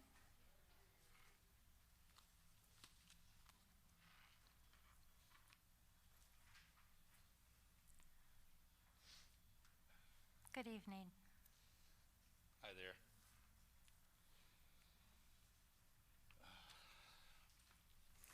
My name is Ken Duncan, and my daughter is a first grader at Acacia School. I live in Fullerton. Thank you, Dr. Pletka, for your letter to the community. That was really heartfelt, and we, as a community, we thank you for that and for leaving things open to discussion. I work as a pharmacist and immunizer in the local community at CVS Pharmacy. As a licensed healthcare provider, this year, I have given thousands of influenza and COVID-19 vaccines to adults, teenagers, and most recently to children ages 5 to 11. So as you can guess, I'm not anti-vaccine. However, I am anti-mandate for moral, scientific, and constitutional reasons. As we saw recently with Federal Circuit Court's challenge to the Biden administration's attempt to mandate vaccines for businesses with greater than 100 employees, that mandate was seen as problematic on constitutional grounds. It remains doubtful that such a federal mandate will ever be instituted. In California, however, the overreaching mandate proposed by Governor Newsom is an outlier among the 50 states. While possibly strictly legal under California law, it is unnecessary and immoral. The K-8 population in Orange County is at the least risk of any age demographic. Even during the peak of the recent Delta wave, the mortality rate of the age 0 to 17 demographic, remained low at 0.04%. And the cumulative case rate in the age group was at 11.74% of the entire county as of today. COVID is not a severe threat in this age cohort, nearly as much as influenza, traffic accidents, and other serious illnesses. It is estimated that if we do nothing in terms of a mandate, about 1/3 of parents will decide to get their kids vaccinated ASAP. Another third will watch and wait, and the rest will probably never do it, at least until there's more evidence and we get through a true trial phase. And it's important to note that we are still in a trial phase. I have no problem giving vaccines to families, just as I have no problem supporting parents who choose not to do so. But I fear that many don't understand the EUA status of the current vaccine, and so are compelled to do so under threat of the mandate.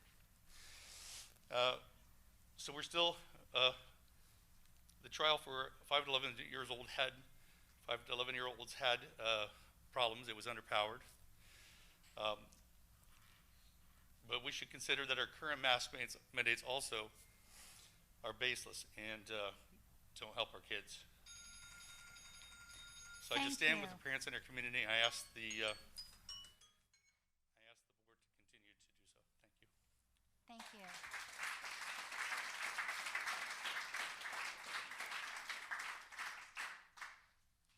Amy Freeze.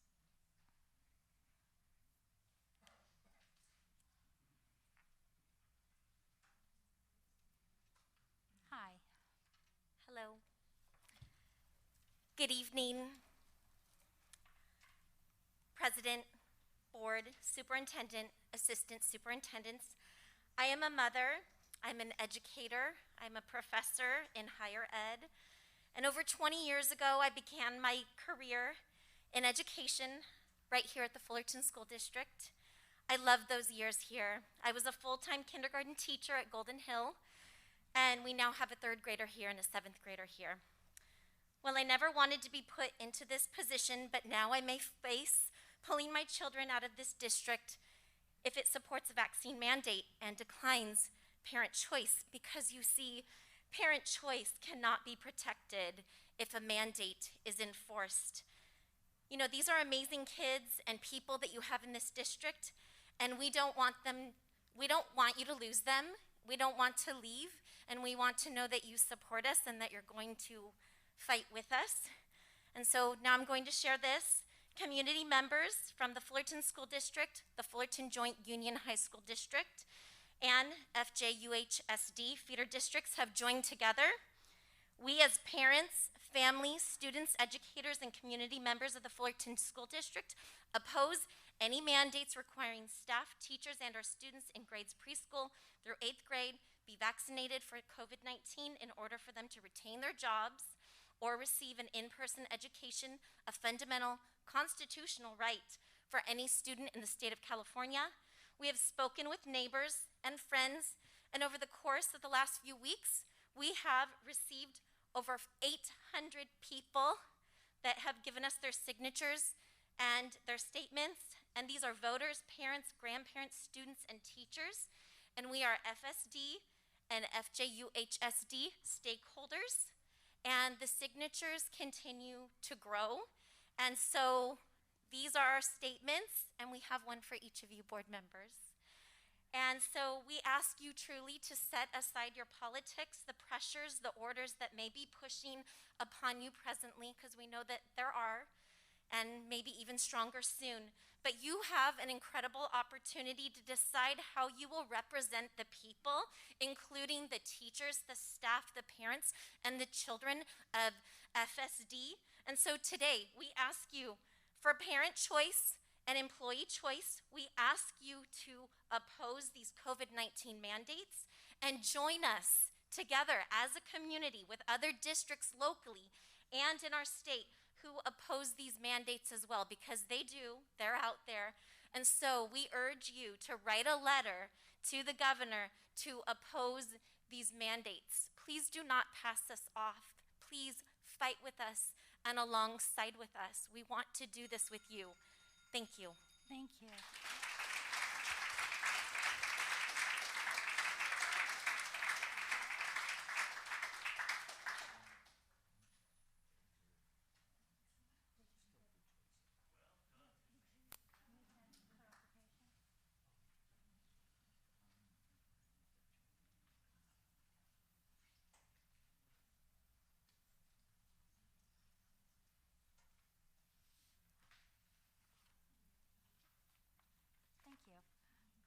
Just to clarify, one choice we give our employees is to be weekly tested. Still not totally free of no choice at all, no requirements at all, but a choice. And that's as we have it right now. Ben Colson.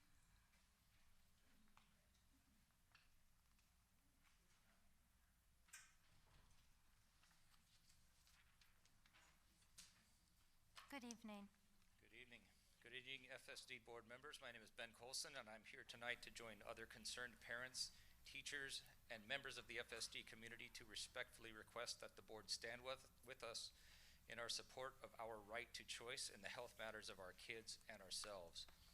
Specifically, we are asking for a formal and decisive statement of opposition to any forthcoming requirement in any manner in which it may arrive that would make receiving the COVID-19 vaccine a requirement for students, teachers, and staff to continue enjoying the benefits of this fine institution.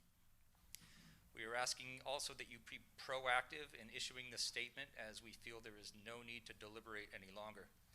After nearly 2 full years of living under the harsh restrictions imposed on all of us in response to COVID, and having the benefit of a substantial and growing body of scientific evidence showing the very low risk of severe illness to and high recovery rates of young, healthy people, the unsatisfactory risk-benefit profile of these revolutionary vaccines, the failure acknowledged by even the highest authorities of the vaccines to prevent infection and transmission of the virus and its variants, and the ability of many therapeutic alternatives to vaccination that are both safe and highly effective. It is our well-considered position that these vaccines should not be imposed on anyone against their will, especially those at lowest risk, our kids. We've been through enough. A COVID vaccine mandate would be a step too far. Now, I know some folks might disagree with some things that I've said, and that's okay, but we have studies to back this up. Even so, we fully support the right of anyone who disagrees for any reason to choose to receive the vaccine or any other treatment that they see fit. We are not anti-vax, we are pro-medical freedom. My wife and I are the proud parents of one former and one current student at Golden Hill Elementary, who both started their academic careers there. My son is now in 7th grade at Ladera Vista Junior High and is very much looking forward to continuing the FSD experience by attending and playing baseball at Troy High School. My daughter is in 3rd grade, and thanks to the wonderful learning environment at Golden Hill, plans to one day be a teacher and follow in the footsteps of the many excellent educators that have made this all possible. It would be so sad to see any of that not come to pass, but as of now, at least speaking for myself and my family, a vaccine mandate is unacceptable and not something on which we are willing to compromise. We know we have alternatives outside of FSD, but we don't want to be forced into choosing the lesser of two bad outcomes. And so we ask for your support in standing for medical freedom and against a COVID mandate. Thank you very much for hearing us and for being strong advocates to the community that you serve, for being so responsive to our concerns. Dr. Pletka, thank you for the encouraging words on your superintendent's update. And President Sugarman, thank you especially for your statement of what I consider to be the impropriety of Attorney General Merrick Garland in addressing folks like us as potential domestic terrorists. It's very much appreciated. Thank you. Thank you. Okay.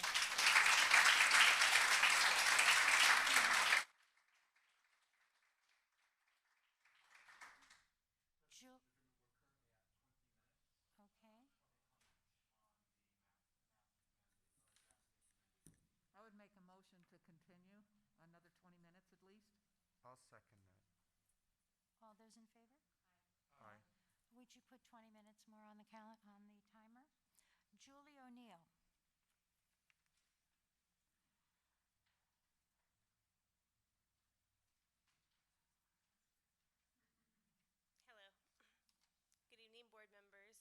Hi. I want to start by thanking you for the leadership that you have provided during this trying time for our schools. And I can only imagine how difficult it must be to be in a position of leadership right now. So I'm thankful for the opportunity to come and speak before you. My name is Julie O'Neill. I am a teacher. I'm a former employee of FSD. I'm married to a teacher in the Fullerton High School District, and I have 4 kids coming through the FSD system. My family has a lot at stake based on what you decide about the vaccine mandate for our district, as my children will not stay in the Fullerton School District if you do enforce the mandate, and my husband, who's an experienced science teacher in the district, will leave his job. One of the things that I love the most about this district is the parent involvement, as you can see, that makes our schools really great.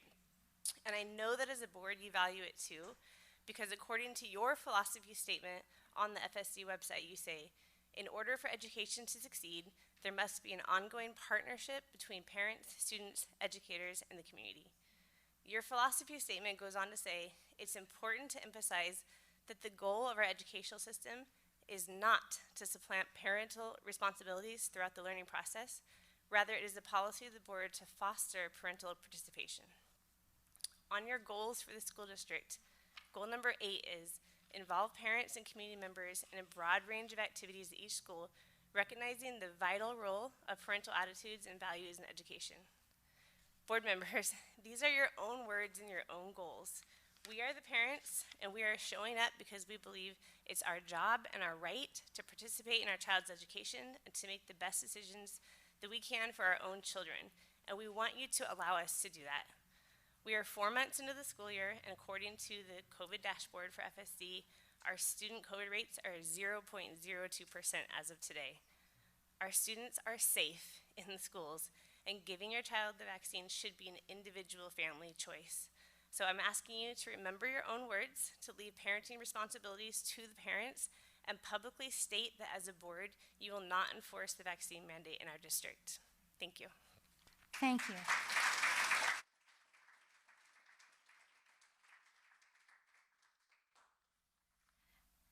Next, Lisa Friesen? Friesen. Hi, Lisa.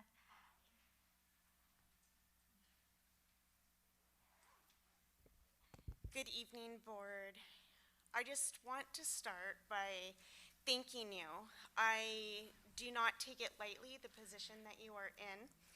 I have served as an employee at the Fullerton School District last year under the COVID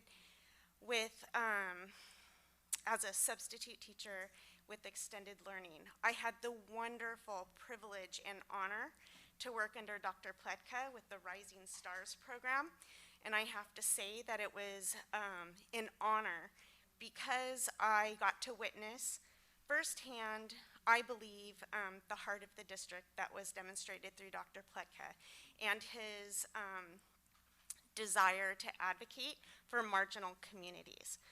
The district made possible just for there to be on-site education for at-risk students.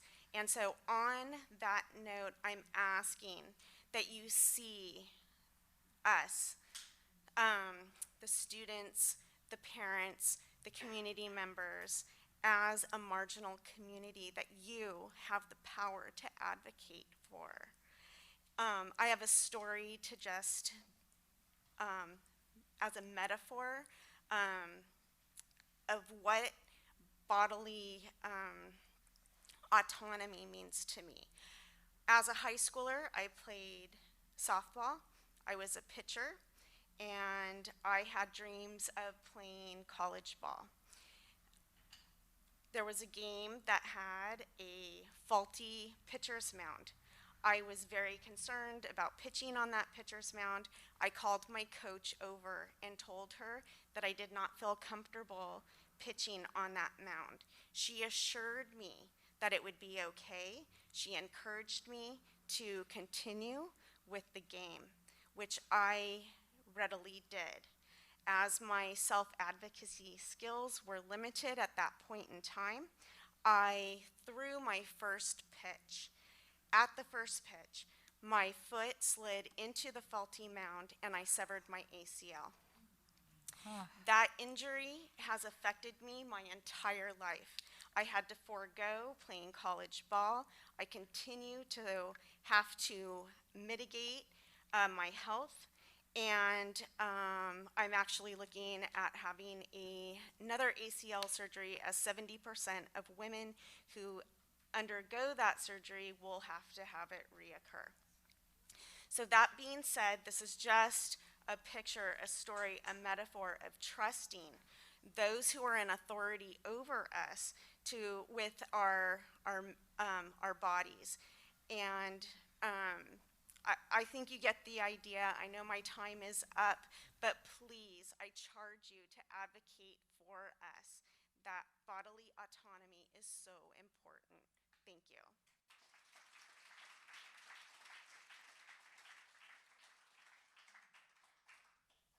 Thank you. Dale Freisen?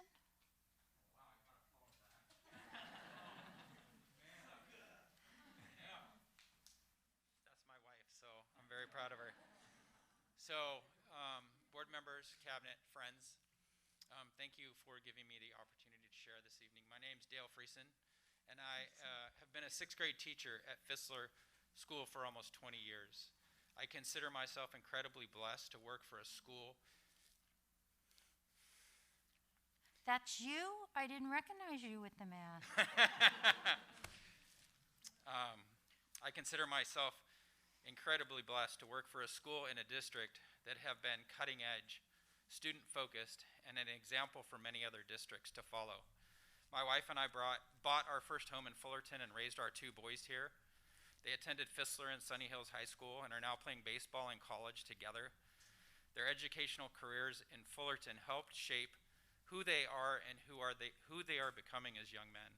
And for this, I am extremely grateful. My younger son is in the Army Reserves, and my oldest son is in Virginia as we speak, completing his job training as a United States Marine. I share this because I am so proud of my boys, and they are just 2 examples of the thousands of students that I have been privileged to teach in Fullerton, who have been impacted, shaped, and empowered to become productive and powerful members of our community. Last year during COVID, while many of my friends in other districts did distance learning the whole year, our district, our board, you especially, stood up and fought for our students to have the right to choose to attend school in person. And I commend you for that. Just last week, we were going through our 2nd step curriculum, and we talked about being upstanders versus bystanders, and standing up for those that need help to have their voices heard. For many years, we have encouraged students to have a growth mindset. We teach them that they are capable, brave, intelligent, lifelong learners that can grow and learn and choose for themselves their goals and their own path in life. Personal choice is critical. As individuals, we, parents, students, and FSD staff have small voices in California. Fullerton School District is large and has a larger voice, and has always been a leader that others watch and follow. We have shown time and again that we are leaders in education, as evidenced by our numerous awards, acknowledgments, and accomplishments. I'm asking you as our Board of Trustees, as our cabinet, to stand up for us and issue a statement in opposition to the mandate requiring the COVID-19 vaccine for students to attend in-person school and for teachers and staff to keep their employment. Help us retain the rights that we have as parents and children, as teachers and students, as Americans with the constitutional right to pursue life and liberty and to choose what is best for our families. I am concerned that if we wait too long and do not act intentionally and soon, mandates and legislation will overtake us and we may miss our chance to be heard. Please join the other districts that have taken a stand for personal liberty and personal choice. Thank you so much. Thank you.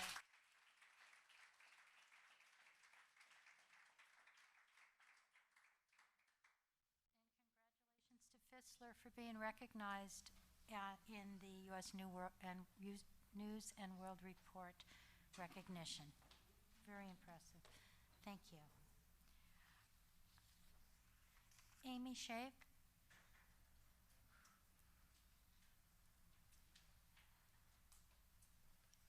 Hello. Hi. I'm also from Fissler.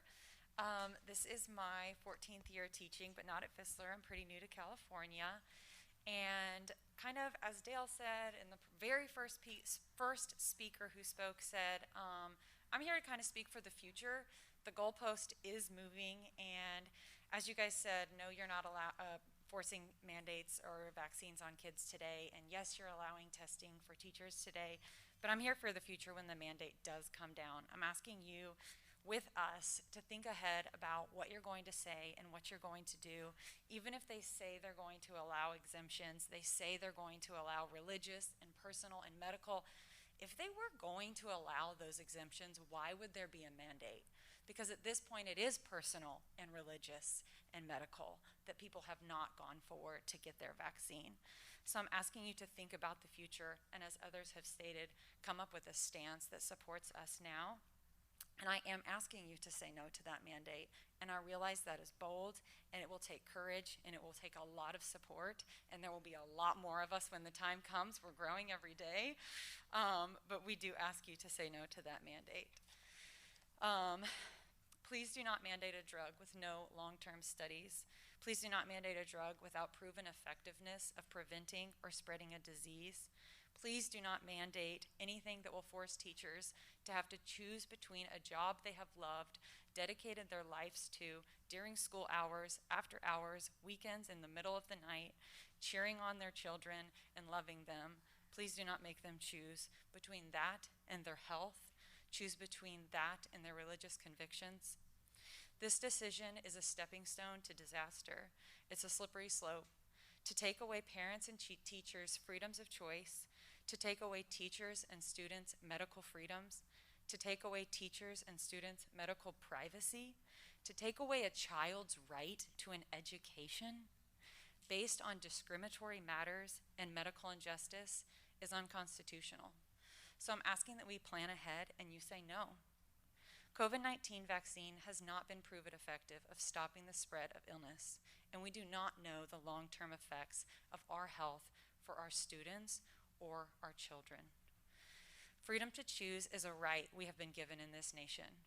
Please do not take part of robbing us of that right by implementing coercive and discriminatory mandates. I have one more statement from someone who could not be here today, and they say, don't let mandated vaccines be the reason for the ever-growing educational gap. Stand for the students you represent and allow them to exercise free choice. We don't often have to stand firm for what we believe to be right, but this is a moment in history, and it is one of those moments for you. Thank you.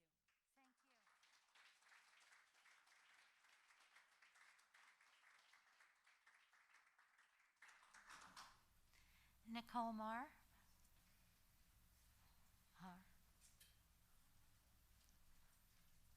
Good evening, Hi. board. Hi. My name is Nikki Mayhari, also teach at Fissler School. And she doesn't need a mask because there are no children Yeah, in I the took room. my mask off because the kids left. Good evening, board members, cabinet members, staff, and parents.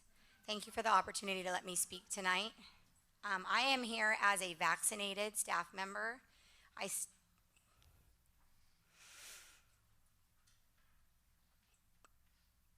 I stand here in solidarity with my colleagues who are not vaccinated and are in fear that they will lose their jobs. I stand here tonight as a vaccinated individual in favor of an individual's right to choose and a parent's right to choose. The Fullerton School District has always been a leader and a forerunner in more ways than I can list in my 3 minutes. FSD does not ask permission. FSD does not wait and watch while others try something only to respond later.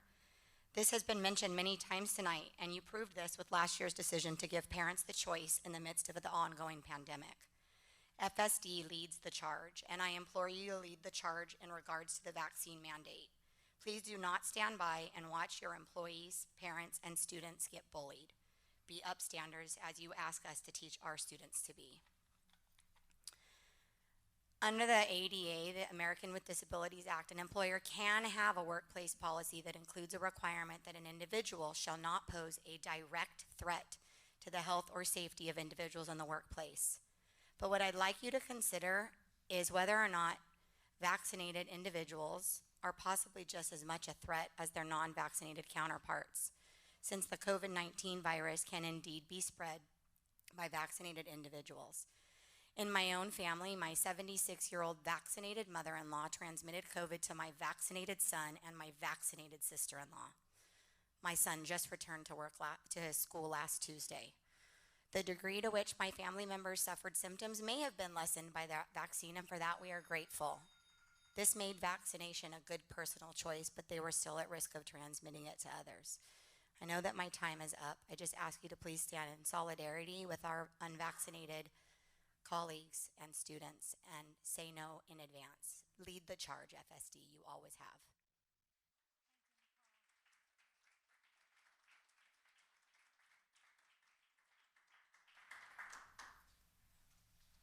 Meredith Hughes.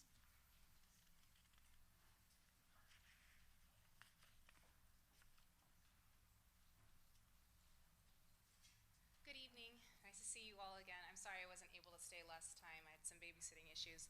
But since my words often fail me, I figured that I would just go straight to a perspective of the doctors of the FDA advisory panel. Excuse me.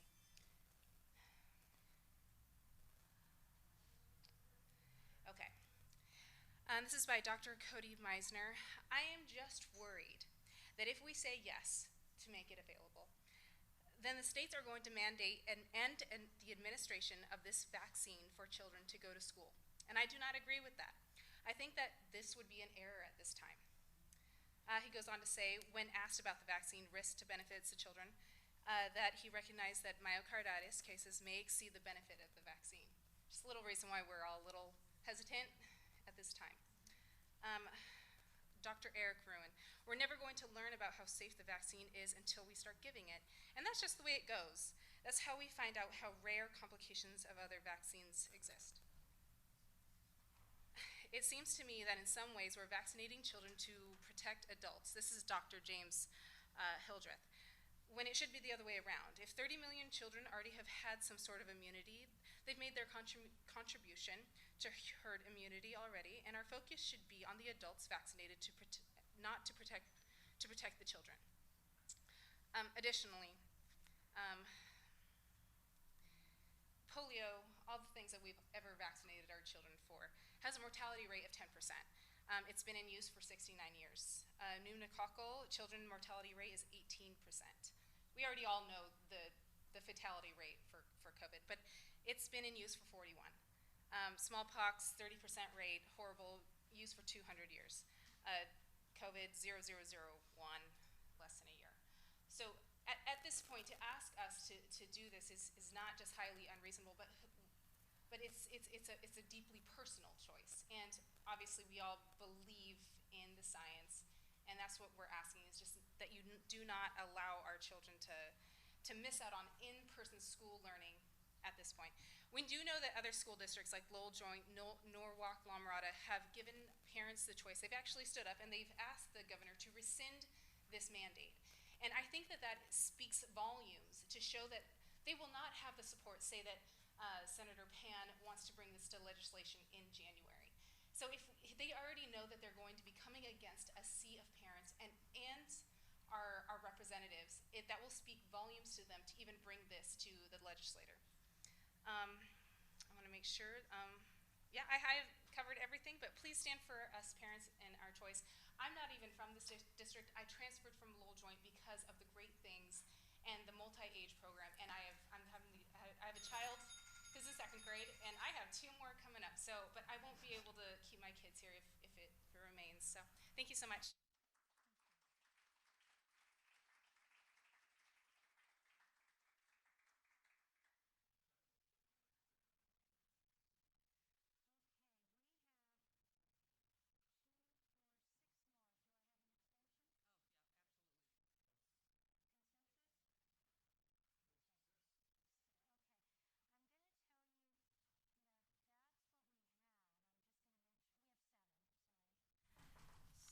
Yes, and that will be it. Okay. Jennifer Gonzalez.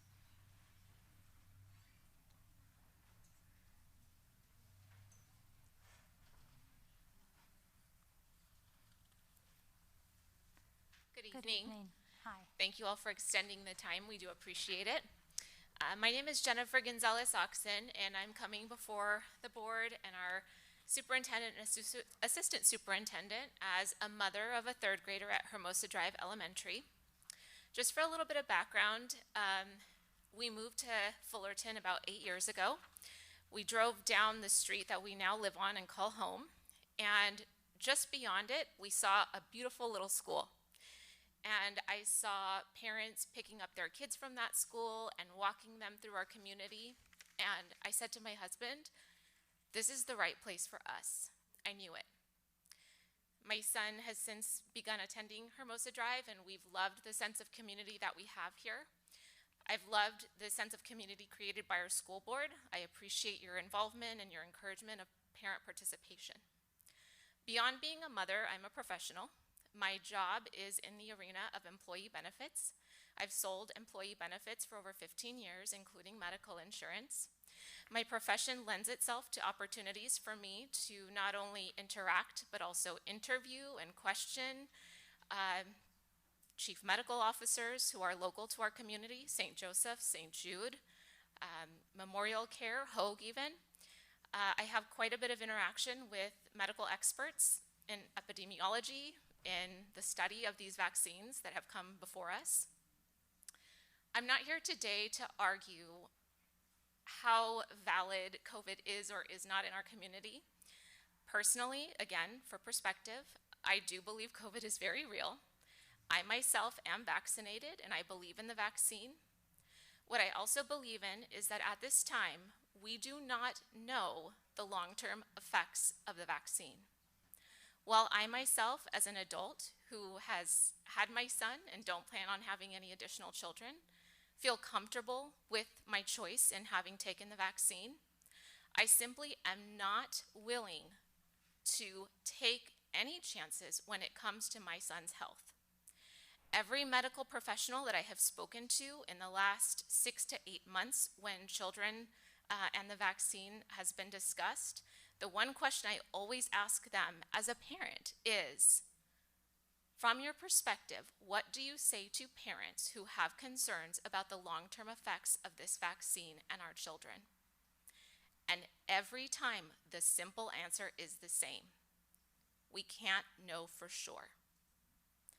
So I stand before you today to ask that you understand that as parents, it is not only our right, but our responsibility to protect our children and their health and safety.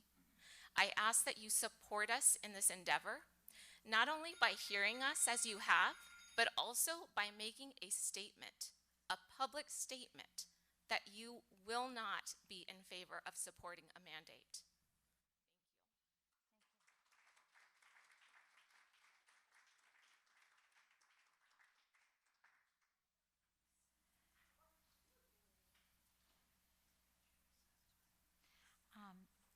Sarah V.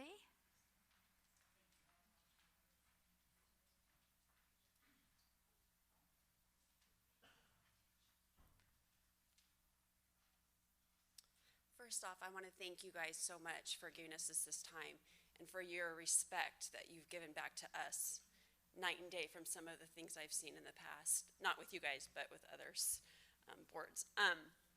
I am a mother of 4 in this school district, well, 3 in this school district, 1 in the high school, born and raised here in Fullerton. Obviously, I haven't moved far, love it here. And obviously, with everything going on the last year and a half, 2 years, there's been a lot of struggles for all of us. For teachers, for students, for families, everything. I just want you to know I am not an anti-vaxxer at all. I have always supported vaccines in the past for my children. Obviously, they're in the school district, and I've never questioned them in the past just because of the studies that we've had with them, that they've been around for decades. This one is different, and you cannot argue that. And the worry I have, and I'm just going to kind of ramble off of what I wrote, is I know right now it's not a mandate, and we have to remember a mandate is not a law, and that's what concerns me. Is things are changing constantly every single week. And I know right now, January, our kids will probably be able to finish this school year. I'm going to be honest, I am not confident. This fall, my junior will be a senior in the Fullerton School District. I'm not confident my 8th grader will go up. My 7th grader will go up. I'm not. I will pull them in a second if this mandate is pulled through. And the reason why is, as a parent, I am, like we've stated, to protect my children. They are not at risk enough for me to vaccinate them. And mind you, we've already had COVID, I'll be honest, so let's not even get into natural immunity. Okay, that's never even discussed, which it should be.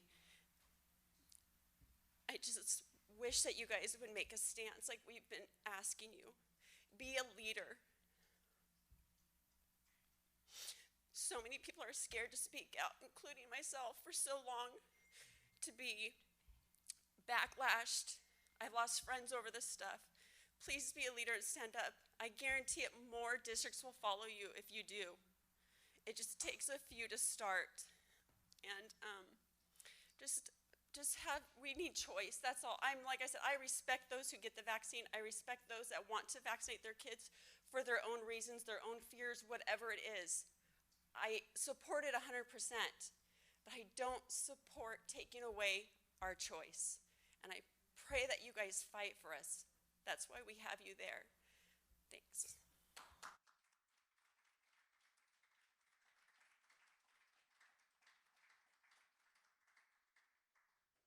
Darren Tannerville? Do tell me how to say your name. You're pretty close. Darren Tannehill. Darren Tannehill. Thank you, board. Dr. Belka, what's up, brother? Oh, Good to see you guys. Yeah, Jesus, I don't want to go after her either. That was fantastic, young lady. Absolutely fantastic. I'm Darren Tannehill. I have a son that goes to Hermosa's in kindergarten. And, I planned to talk on something other than the vaccine mandate because I know that there's articulate and passionate parents here that we're going to have their say tonight, and I knew it was going to be covered. But, unlike the clickbait news feed or the Instagram, here it's pretty incredible watching parents and the reaction to Fullerton School Board, man. They love this school, and they respect you guys a lot, and that is rare. Chad, I don't know why I get so emotional. I just get emotional listening to people really pour their heart out, man. It's a lot. It's a lot that people are going through, but I think they've come here to say that they will not comply at all, and they're asking you to take this fight up for them, even if you don't believe in it, even if your politics are different and you don't agree with our position. We're saying as your friends and your neighbors and people who care about this school district, we're going to need you to stand up. And it's not going to be easy, man. I know none of you in 2019 were thinking, Jesus, I hope we can get into this fight for the next 2 years, It's a shit show. But we're here to say that we're with you 100%. We're all the way, And for us, it is absolutely imperative because we will not comply with the vaccine mandate. What I want to talk about was masks. My son is speech delayed, and he's still trying to learn emotional cues, and you guys have a great program. And you guys, we had Miss Gina for 2 years in pre-K, and his growth was exponential the first year, but you put a mask on, and he can no longer see what you're saying, and he can't read the emotional cue on your face, and it has slowed him down drastically. And so even the other kids, this is an experiment that all our kids are going through that none of us ever had to go through. What's it like to grow up with a mask on? Like, we went to school where, you can get hit with a stick, at least the old people like me and Bob, but, but we all get to see each other's faces. Like, how's this all going to turn out? Who knows? But the way I understand it, it's not a law, it's a guidance. And if you guys could consider making it an option for parents, that would show many of us that you were doing something that maybe isn't in your best interest to do, but is in the best interest of some of the parents who want the choice. And so I appreciate the time. I'm sorry I got emotional, but it's just incredible to watch all these parents up here, man. It was a big night, so thank you. Thank you.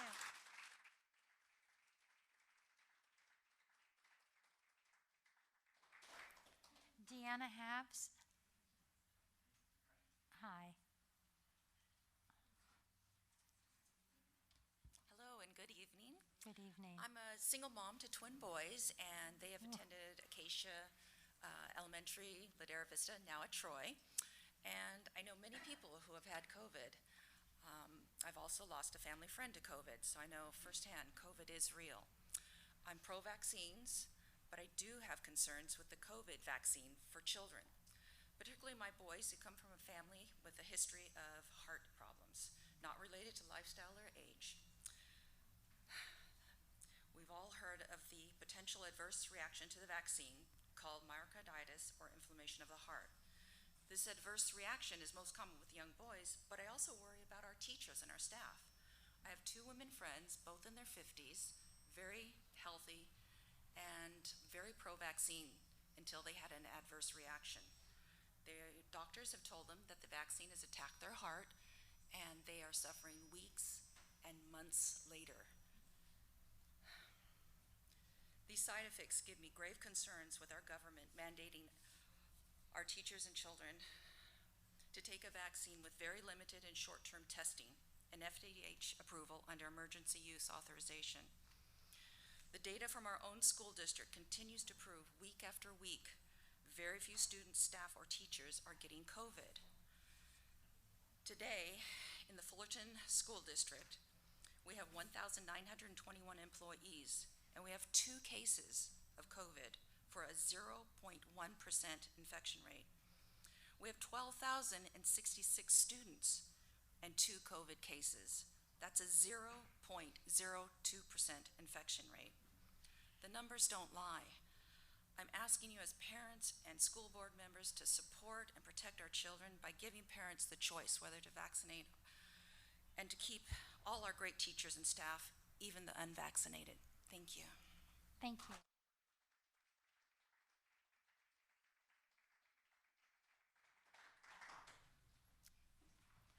Corinne Newland.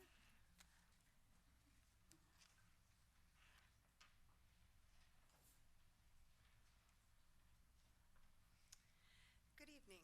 Good I'm the evening. parent to 2 children at Hermosa Drive, a 5th and 6th grader. I'll start by saying I'm not against vaccines. My husband and I have received the COVID vaccine because we evaluated the risks and benefits, and it made sense for us, but we don't feel the same holds true for our children. We as parents should have the right to decide what gets injected into our children's bodies without fear of losing our children's ability to get a good education and or miss out on regular school activities. For parents, we can choose to seek employers and other activities that don't have a mandate. For kids, it means possibly homeschooling and isolation. I'm here tonight because I believe in a parent's right to choose if and when to administer the vaccine to our children.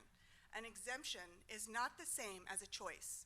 Exemptions have to be approved and can and do get taken away. We know that the majority of cases in children are mild or show no symptoms at all. Risks of severe outcomes are extremely low. Even with the vaccine, we know you can still get COVID. You can still transmit COVID. There are breakthrough cases. I think everybody knows of an example of a breakthrough case. We know children, especially males, are at increased risk of developing serious heart conditions after vaccination. Further, clinical trials only started last summer, a year ago. There's no way to know the long-term effects until more data has been collected and the vaccine has proven to be safe. From the FDA's own website, they released a briefing October 26th, just a few weeks ago. It's on their website. The number of participants in current trials are too small to detect any potential risks of heart conditions. There are 5 long-term studies ongoing currently for the next 5 years to evaluate the risks and safety of the vaccine. As well on their website, there are hundreds of drugs listed that have been recalled after the FDA approved them due to serious complications. Heart attacks, strokes, death, birth defects, hundreds of drugs. In conclusion, our children should not be mandated to take a vaccine. It should be left to each parent to decide its appropriateness. For children, benefits must be clear and outweigh the risks of long-term adverse effects before we impose any mandate. I urge you to listen to your constituents and issue a statement in opposition to the mandate requiring the COVID-19 vaccine for students to attend in-person school and teachers and staff to keep their employment. I love FSD and our school. I have been an active member of my children's school since kindergarten. I volunteered hundreds of hours inside the classroom and outside the classroom, PTA, charity drives. In the end, it will be a sad decision, but we will leave this district. We will not comply, and possibly the state if this mandate goes into effect.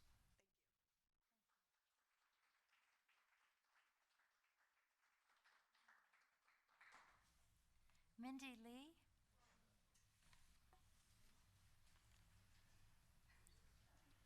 Hello, board members, Dr. Hi. Pika and Ms. Sugarman. I've been here a couple times already in the past couple years, and I always try to be as eloquent as I can. I'm very grateful that all these good people here are very pro-parent choice, as well as am I. It really should be parents' choice, and I'm not medically qualified at all, but I do know of the real things that are happening around me. I have a third grader and a kindergartner. There have been COVID cases in their classes. Kids have been quarantined, and everybody's gotten a cold, but no one's gotten COVID, except for the kid that's been quarantined. So why isn't anybody getting COVID? Isn't that so weird?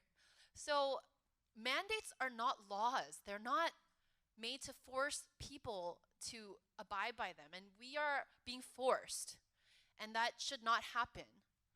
I think that the board should make a stronger voice and please stand up against all these mandates that are happening, because I've experienced this before 3 years ago with the sex ed, comprehensive sex ed, and I've been here speaking, trying to get parents to understand that these are mandates that we don't have to abide by. And we were told that comprehensive sex ed was not coming in. And guess what? It is, little by little. I've had my third grader read a book that had gender fluidity in it. And it's not official, but it's in there. So if my experience, even though we stand up against it, I say we have to make a stronger voice. We have to get more people. And I say the board, and I know a lot of you guys agree with what a lot of the people are saying here, that you guys make a statement and really be a leader, stand with the people, stand with the other districts that are fighting for the people, because that's what all of us are doing. And you have all these people's backs. There are probably hundreds and thousands more that are out there that will have your backs. So I think it's just a matter of getting them out here. I know that at our school, at least 100 kids were short. We only have 2 kindergarten classes now because everybody's moving out of the state or homeschooling. And we are being left, that's our only choice. And if that's gonna be the only choice that I have, that's gonna be what I'm gonna have to do. We're really considering before the mandates come in next year, because as Dr. Pukta said, we don't know if the mandates are coming. In a year, in 2 years, am I gonna sit around and wait for the homeschooling programs to be flooded so that I can't register? No. I do not want to leave Fullerton District. I grew up in the Fullerton District, and I love Fullerton. I want my children to be at the school that I love, and I don't want to take them away. But if that's the choice that I have to make, I say the board really needs to make a decision and move fast, act now. Thank you.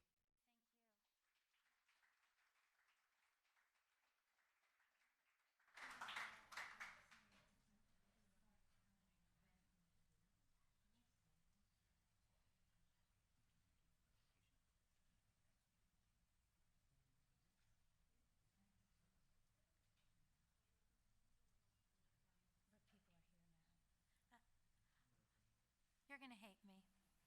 I Googled law and mandate, okay, because I want to clarify. According to Holver8.com, and maybe somebody can find another definition, and I'm open to it. But what it says is a law and a mandate have the same power to be enforced. The difference is how it came to be. Okay, one is dictated and one is passed through government. I'm not saying that to put anybody down, but I know you want to be accurate when you say things. If somebody can find something else, I'm here to listen, okay? Are we ran by dictators? I guess, huh? I'm just saying the power of it. I'm not saying how it comes in. Okay, Last but not least, and thank you for your patience, Neil Thomas. Did he leave us?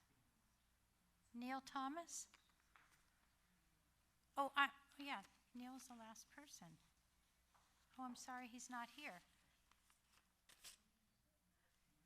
Thank you, really. Thank you seriously for your input. If you want to wait a moment, we're going to now have public comments by our teachers union, our classified union, our PTA.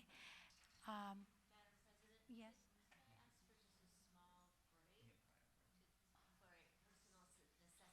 A personal necessity.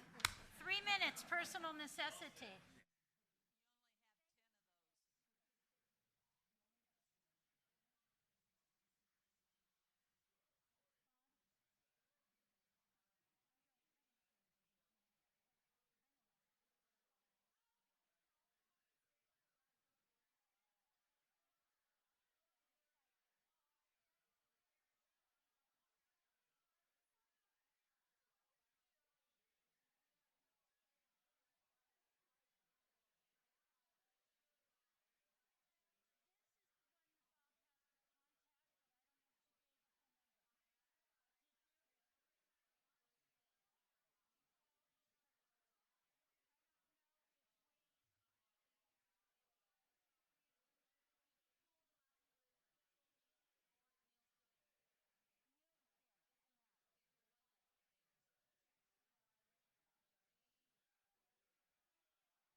a lot of fun. Now we have to come. You know what I neglected to do? Before I call on Mark Jacobs to present, I forgot to say I read all this stuff in the newspaper, and I'm very proud of the Fullerton community, the respectful, nice way that the people in our community speak at a board meeting that is different than all the things we read in the newspaper. And I've been telling other school board people who phone me that our meetings are very respectful, and we do appreciate opinions, all opinions. And they're like, oh yeah, sure, wait till the people come to your district. No, bring them on. We like people to come and to talk to us. That's how we function, and we do our best work. Mark Jacobs, President of our local Teachers Association. Good evening, Mark. Well, good evening, everybody. That was quite an opening. A lot of parents speaking. That was good to hear everyone speak and put their 2 cents in. I think it's really important, and I do know that FSD has that reputation for listening. So good evening, President Sugarman, Board of Trustees, Dr. Pleka, Executive Board, teachers, parents, and guests.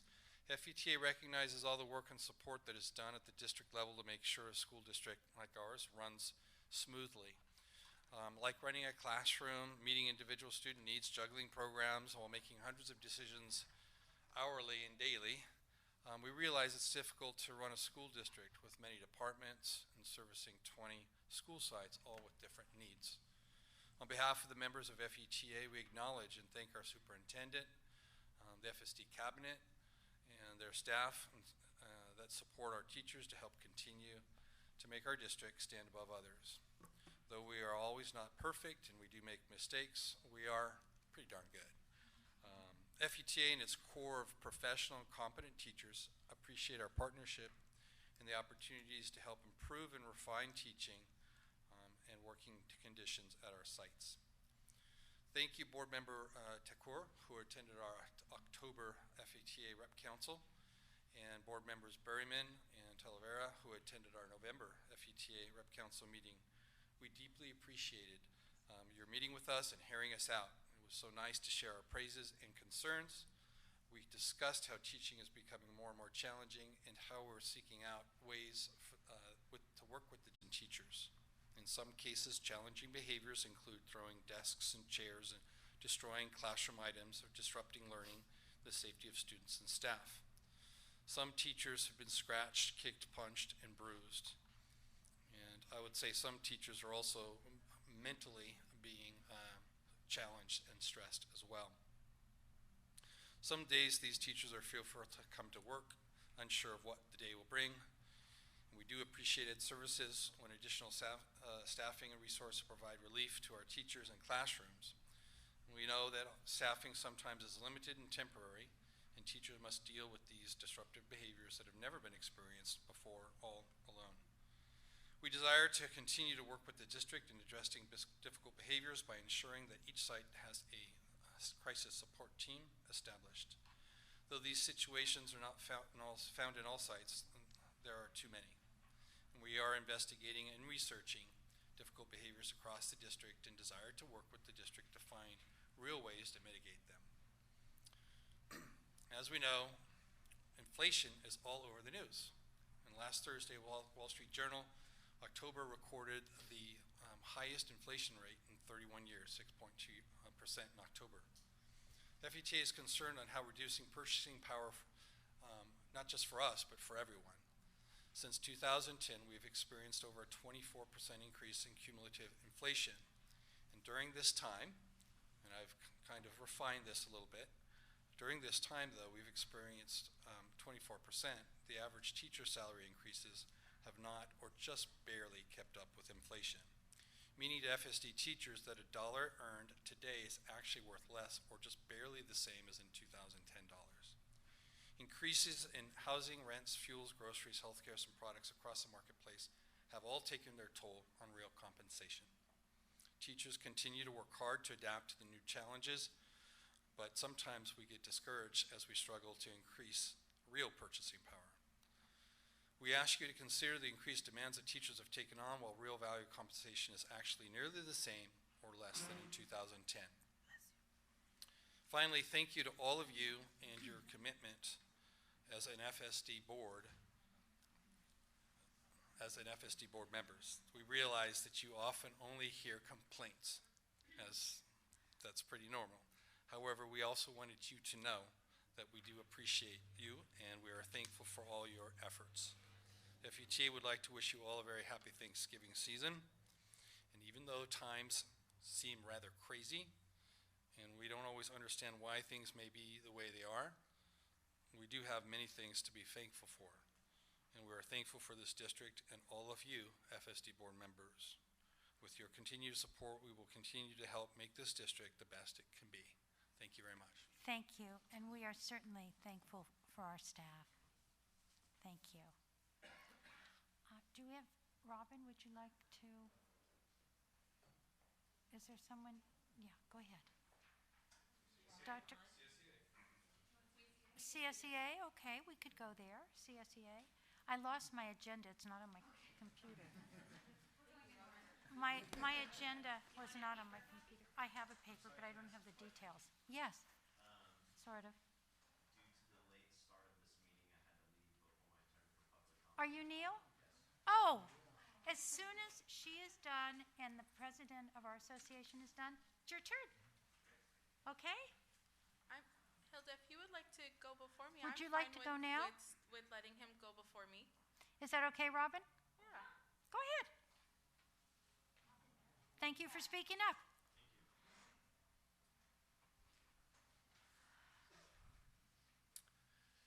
I appreciate this time. What I'm about to say does not reflect the views or position of anyone but my own. I'm here simply as a father wanting to contend for the future of my three sons, Hudson, Augustine, and Finley, 3 boys in the Fullerton public school system, whom God has been so kind to choose me to lead and to protect. I've seen a lot of these meetings play out, some in Fullerton and other places from 2020 and this year, 2021. Some of the meetings I've even attended here, what I've noticed in my experience surrounding COVID-19 policies was the fact I've never gotten a single one of my questions answered directly. Simple as what is the enforcement policy for the mask mandate? My overarching impression from these meetings involving public comments is that they fall either on indifferent, ill-equipped, afraid, or hypocritical ears. So tonight I'm not going to do what countless others have done by presenting credible evidence, mountains of it.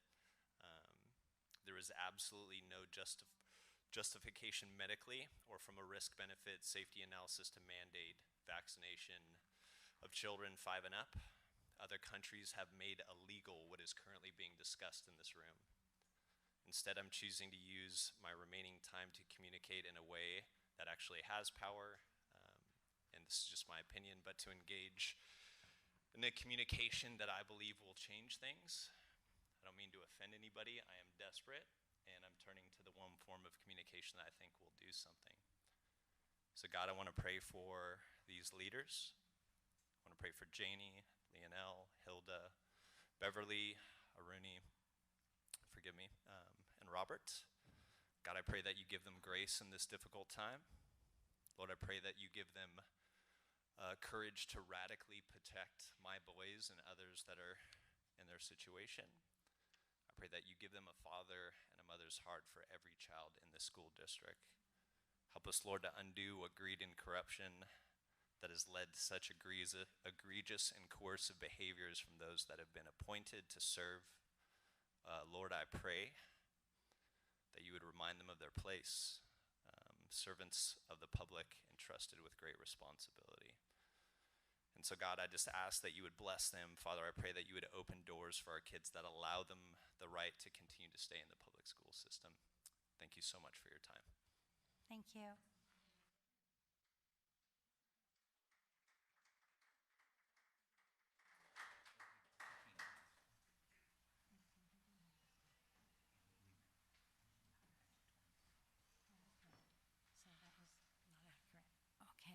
Thank you. Go for it. Hi. Hello, good afternoon. I was going to say evening, but we are late into the evening now. Dr. Pleka, President Sugarman, members of board, cabinet, and community. I am Tatiana Ortega, CSCA Second Vice President. I'm going to take a much lighter note and change of events, so it is all love from CSCA this month on our meeting, our minutes to you guys. As noted in previous board meetings, classified employees provide necessary services to school district community. The office managers, school clerks, district clerks, secretaries are the heart of our schools and district. They are the first faces families see, the ones with all the answers, the team who help us keep it together and running. They are often unsung heroes of school districts. IIS, TLMAs, and technicians help make sure we stay connected and students have access to all resources possible. Instructional aides of all classifications are with our students every day, making sure they are helped and guided through their daily lessons. These are just a few of the over 25 pairings that participated in our ACE event of November 3rd. ACE stands for Appreciating Classified Employees, and our chapter was selected to host this event. With the help of our Classified Human Resource Director, Paul Dinas, and CSCA executive boards, we were able to partner cabinet directors, personnel commissioners, program coordinators, and principals with all classifications of classified employees. The day consisted of job shadowing and then a follow-up luncheon. During this luncheon, there were an opportunity to bond over a quick game, and then many shared about their experiences. I myself was shadowed by Michael Burns, the Director of Nutrition Services. Pablo Diaz and Wes Kreisel were amazing in sharing their talents by joining our ACE team to develop an instructional video and capture moments during the shadowing to help highlight and educate about the entire experience. During this sharing, I would like to highlight two very memorable experiences. The first was between Dr. Julianne Lee, the Assistant Superintendent of Educational Services, and Diana Venegas, the Office Manager of Woodcrest. During the morning, Dr. Lee assisted with checking in tardy students. While asking a young girl why she was late that day, the student kept looking over at her dad to help answer the question. Diana stepped in to make sure the student had a backpack with school supplies before heading to class. Diana shared that the student couldn't answer her question because she was experiencing homelessness. Sorry. At this realization, Dr. Lee was at a loss for words and acknowledged that office staff see this every day. We get to know our families and their unique situations and just help them above and beyond just education. The second memorable moment, coincidentally, was also at Woodcrest with Mike McAdams, our Director of Purchasing, and Francine Tavares, an instructional aide of special education, who is also the Employee of the Year for Classified. Francine works with the Mod Severe Classroom at Woodcrest. Mike got to experience some of their outdoor activities and various daily routines for the students. While Mike enjoyed it so much, he didn't want to leave. He noticed that these students were in need of newer equipment and experiences. Many of these students are nonverbal and have different types of learning disabilities, so their learning is very modified.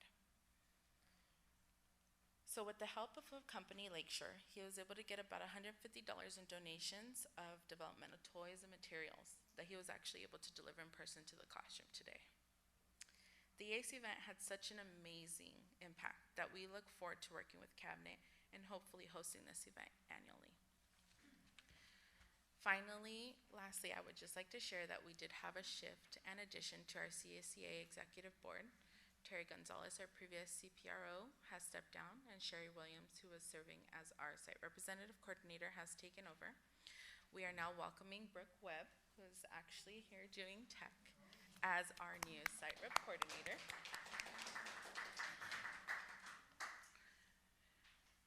So thank you, members of the board, cabinet, and community for your time tonight.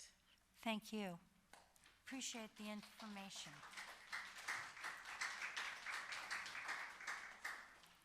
Dr. Gilligan, hello. Well, good evening at 9:10. I'm going to go quick so that you can finish with the agenda. But wanted to say thank you to President Sugarman, our board, as well as Superintendent Dr. Pleka and cabinet members for supporting and helping us with the ACE event. That was one big adventure, as well as I heard Dr. Pleka that you were serving at a junior high campus. How did that go? Was that great? In one of my programs. So thank you for sharing in that experience across. And I know that a lot of other people were interested. Pamela just said to me, how come we didn't do it? I said, you were teaching. So we do appreciate that, and it was kind of stepping into somebody else's shoes, and so having perspective is a huge thing. So we appreciated that opportunity and that perspective. Additionally, as Mark had also shared, we also did a FIDA POW meeting, and it was just really to kind of share about our journey and where we have been and our commitment to each other. Not only did we do this with CSEA, but we also did it with FIDA, and so we want to make sure that our Management Association is part of that journey as well.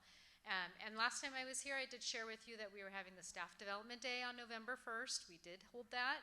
All of the schools with staff and teachers presented either with social emotional learning on academic standards and guaranteed and viable standards, and making sure that our teachers are targeting instruction to achieve our expectations within the grade level. And then in addition to that, we also had presentations for diversity, equity, and inclusion for the staff, and that journey of being mindful about what we bring to the table and how what we bring to the table can impact others. And so it's starting with the training that we've all been receiving across the district, and from Dr. Julian Lee, who has done an amazing job, and then bringing that forward. So we've had an amazing day with that staff development, and I know the week that's coming up is a time for kids to be with their families and for families to enjoy each other and celebrate coming together, whether that's in Thanksgiving or whether you celebrate something different. We want to wish everybody a wonderful week off, and we'll see you in December. Thank you. Do we have anything from PTA? Yes, President Sugarman. On behalf of PTA, my name is Carmen Cerna, and I'll be reporting on both PTA and DLAC. Thank you. On behalf of PTA, good evening to the board, cabinet, and guests. Things in PTA are rolling right along. October was a busy month with lots of events and activities on all of our campuses. We wrapped up our art reflection contest with judging happening, so we will be able to announce those entries moving on to the next level by the end of the month. We're also gearing up for Pathways of Hope holiday program happening the 2 weeks after Thanksgiving. Today we had our annual Principals and Presidents Fall Luncheon. We had a wonderful turnout, beautiful fall weather, good food, and great company. Thank you to all who attended.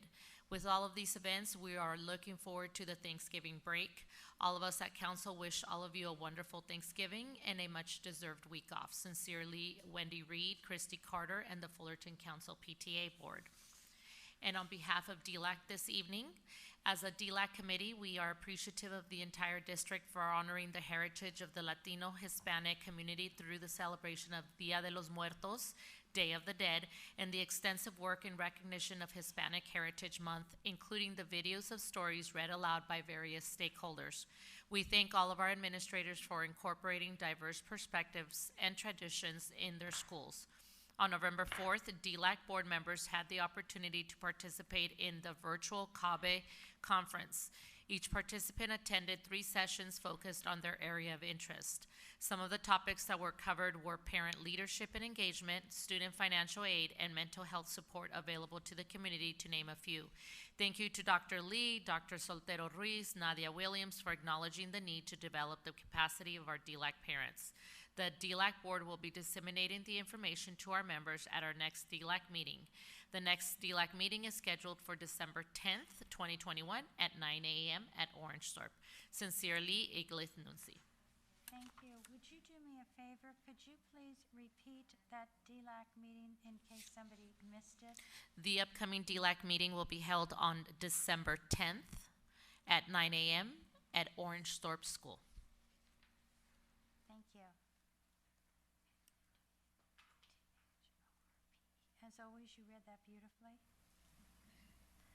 Thank Thank you. Next, we have to approve our minutes. Do I have a motion on our minutes? I think we have, do we have one thing that was changed?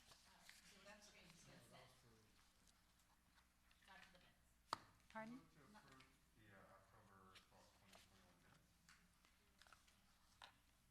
I'll second. Thank you. Do we have any comments or any changes that were sent to you? No. Okay, not seeing any. All those in favor? Aye. Opposed? It's a 4-0. Thank you. Now we move on to our agenda approval. Does anyone have anything that they want to change on the agenda? Not seeing anything. May I have a motion to approve our agenda as presented at this point? At this point. All those in favor? Aye. Aye. Great. Okay, our consent agenda. Does anyone have anything they want to pull or address? I'd like to pull a couple of things. It's PRSTW. They all have to do with outdoor ed. We were going to go into a bit of a discussion, but we'll keep it short, Dr. Lee. She helped me out with some questions that I had, and some parents and teachers have questioned, and she's clarified it, so she's going to share that with you. Thank you, both. Hello. You're not plugged in.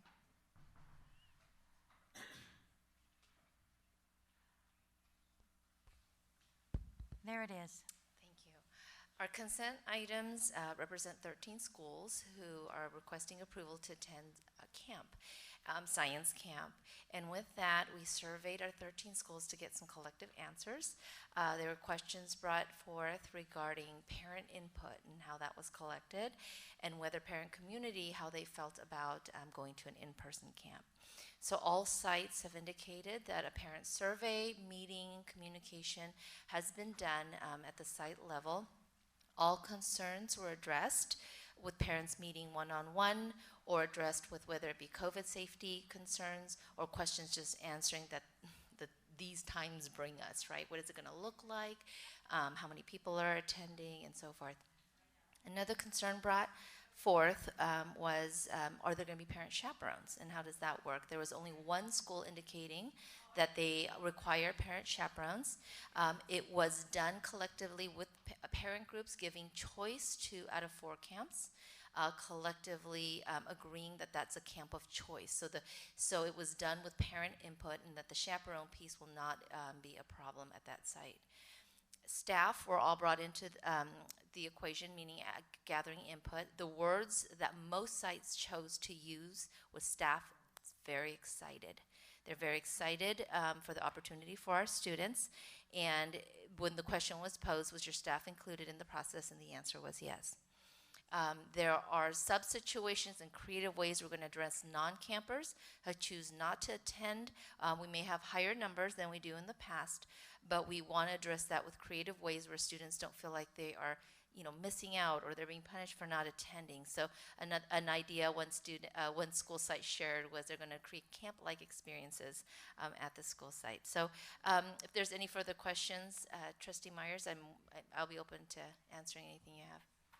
No, I think so. I just this is an area that's pretty close to my heart, because I always went to camp, and I'll tell you what, when I see my students 20 years later, they say, I remember camp. Don't remember the math lessons, but I do remember camp.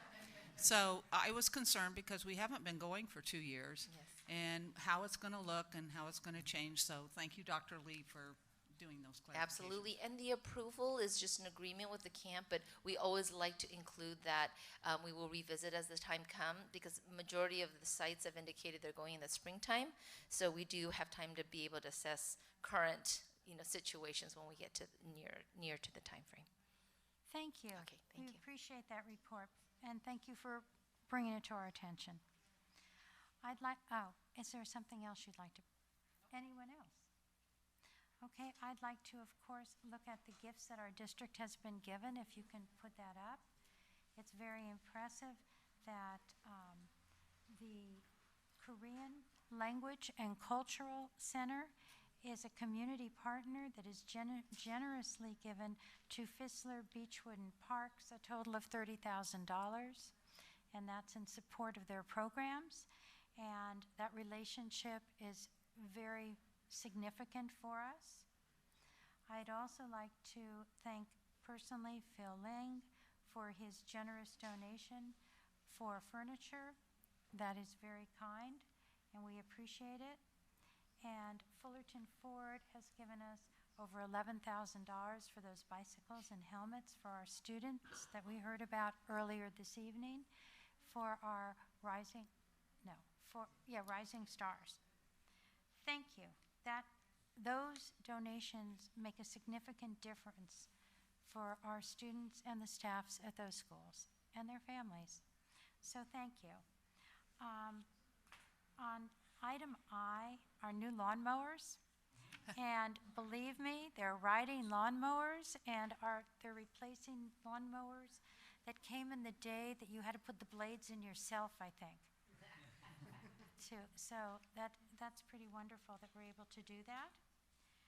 And those were the couple things I wanted to point out.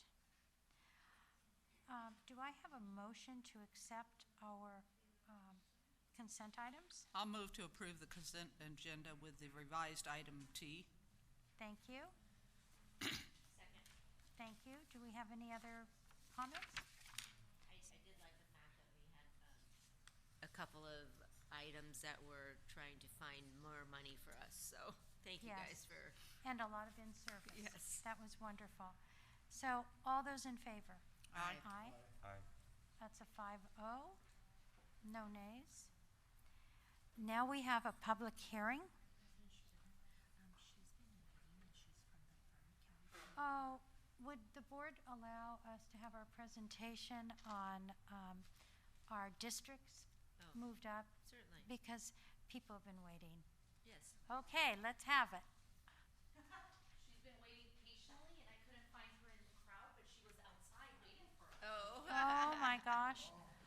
Oh my gosh. Thank you, Angela. Welcome. Sorry. No worries.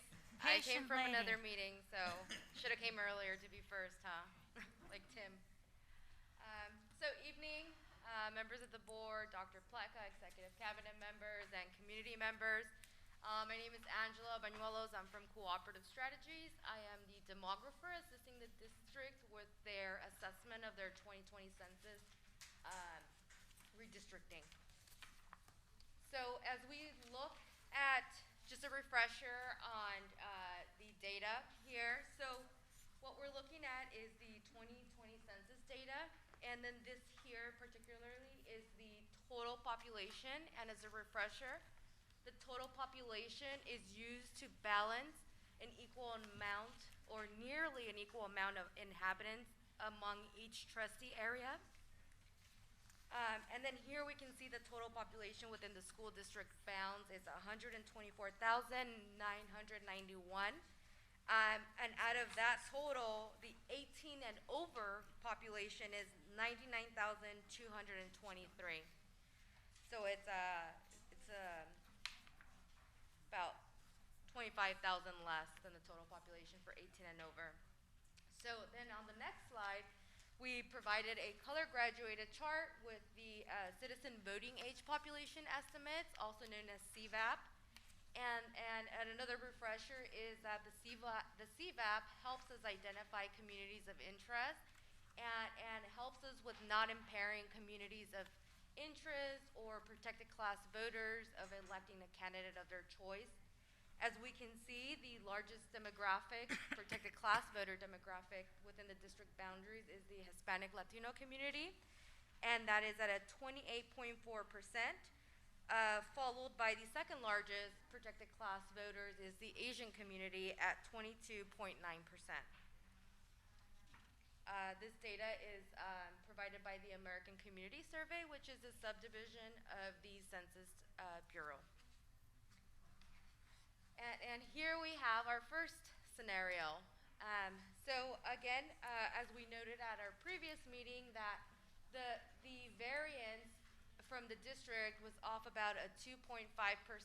So there weren't necessarily any need to redraw boundaries or make huge adjustments. It was just bringing the district back into compliance.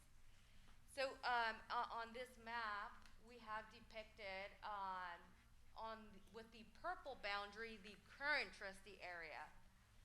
So you can see that the slight changes that we made in trustee area 1, trustee area 4, which is the blue, and trustee area 5, which is the purple. This particular scenario has a variance of 4.7%. And if we move to the next slide, here is the demographic data.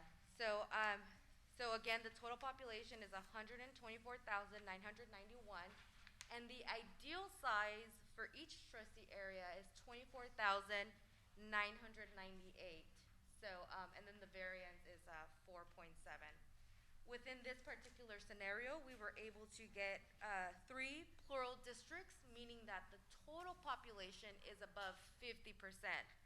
However, we were only able to accomplish 1 majority protected class voting district, which is trustee area number 2, with the CVAP, citizen voting age population, above 50% for the Asian population. Of course, it's area 2.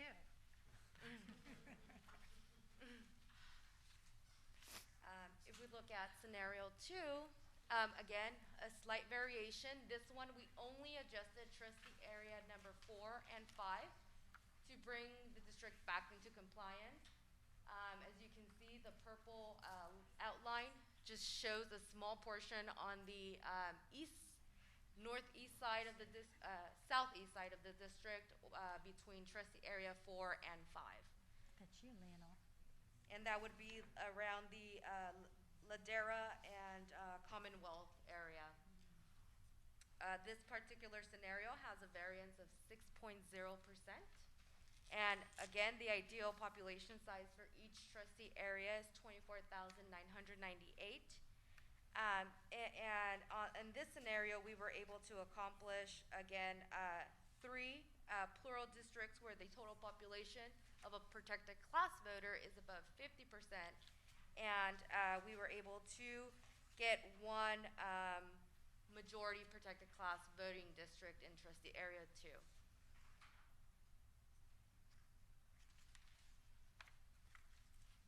For the Asian population, sorry. Scenario 3, again, another slight variation. We made the adjustments on the Commonwealth Avenue between Commonwealth and I think that is Valencia Drive. There you go. Thank you. Where we again just only shifted the variation of trustee area 4 and 5. This particular scenario has a variance of 7.7%. And then this district, we were only able to get 3 plural districts with the total population above 50%, which is trustee area 1, 2, and 5, and 1 majority protected class district in trustee area 2, since the boundaries were not moved on that one. Next slide, please. And here we have the redistricting timeline. At our last presentation, we spoke about adding some community input meetings, and those were added to the calendar. That starts on November 29th at Parks Junior High School, and followed by the December 2nd community input meeting for Champions for Learning. December 7th, it's when we provide the updated maps for posting, and then followed by December 10th, which is the DLAC community input meeting, and the final community input meeting being December 13th at Ladera Vista Junior High School of the Arts. And then that would be followed by 2 public hearings, one being December 14th, and then once the year calendar is finalized for the board meetings, then we'll go ahead and schedule the January board meeting for map selection. Okay. And that Are there any concludes questions? tonight's presentation. If anyone has any questions on the scenarios or any suggestions. Would you just quickly describe the variation and I know what the number is for each of them, but what's the importance of that? Okay, so I usually would defer to council, but they're not here. So so what the education code says is that we have to keep the variance below 10%. So that is like a hot topic, right? So as long as we're below that 10% variance, then the county committee and it doesn't expose you or open you up to litigation and saying that you're impairing protected class voters from electing a candidate of their choice. Is it also safe to say then that the lower the variance, the better?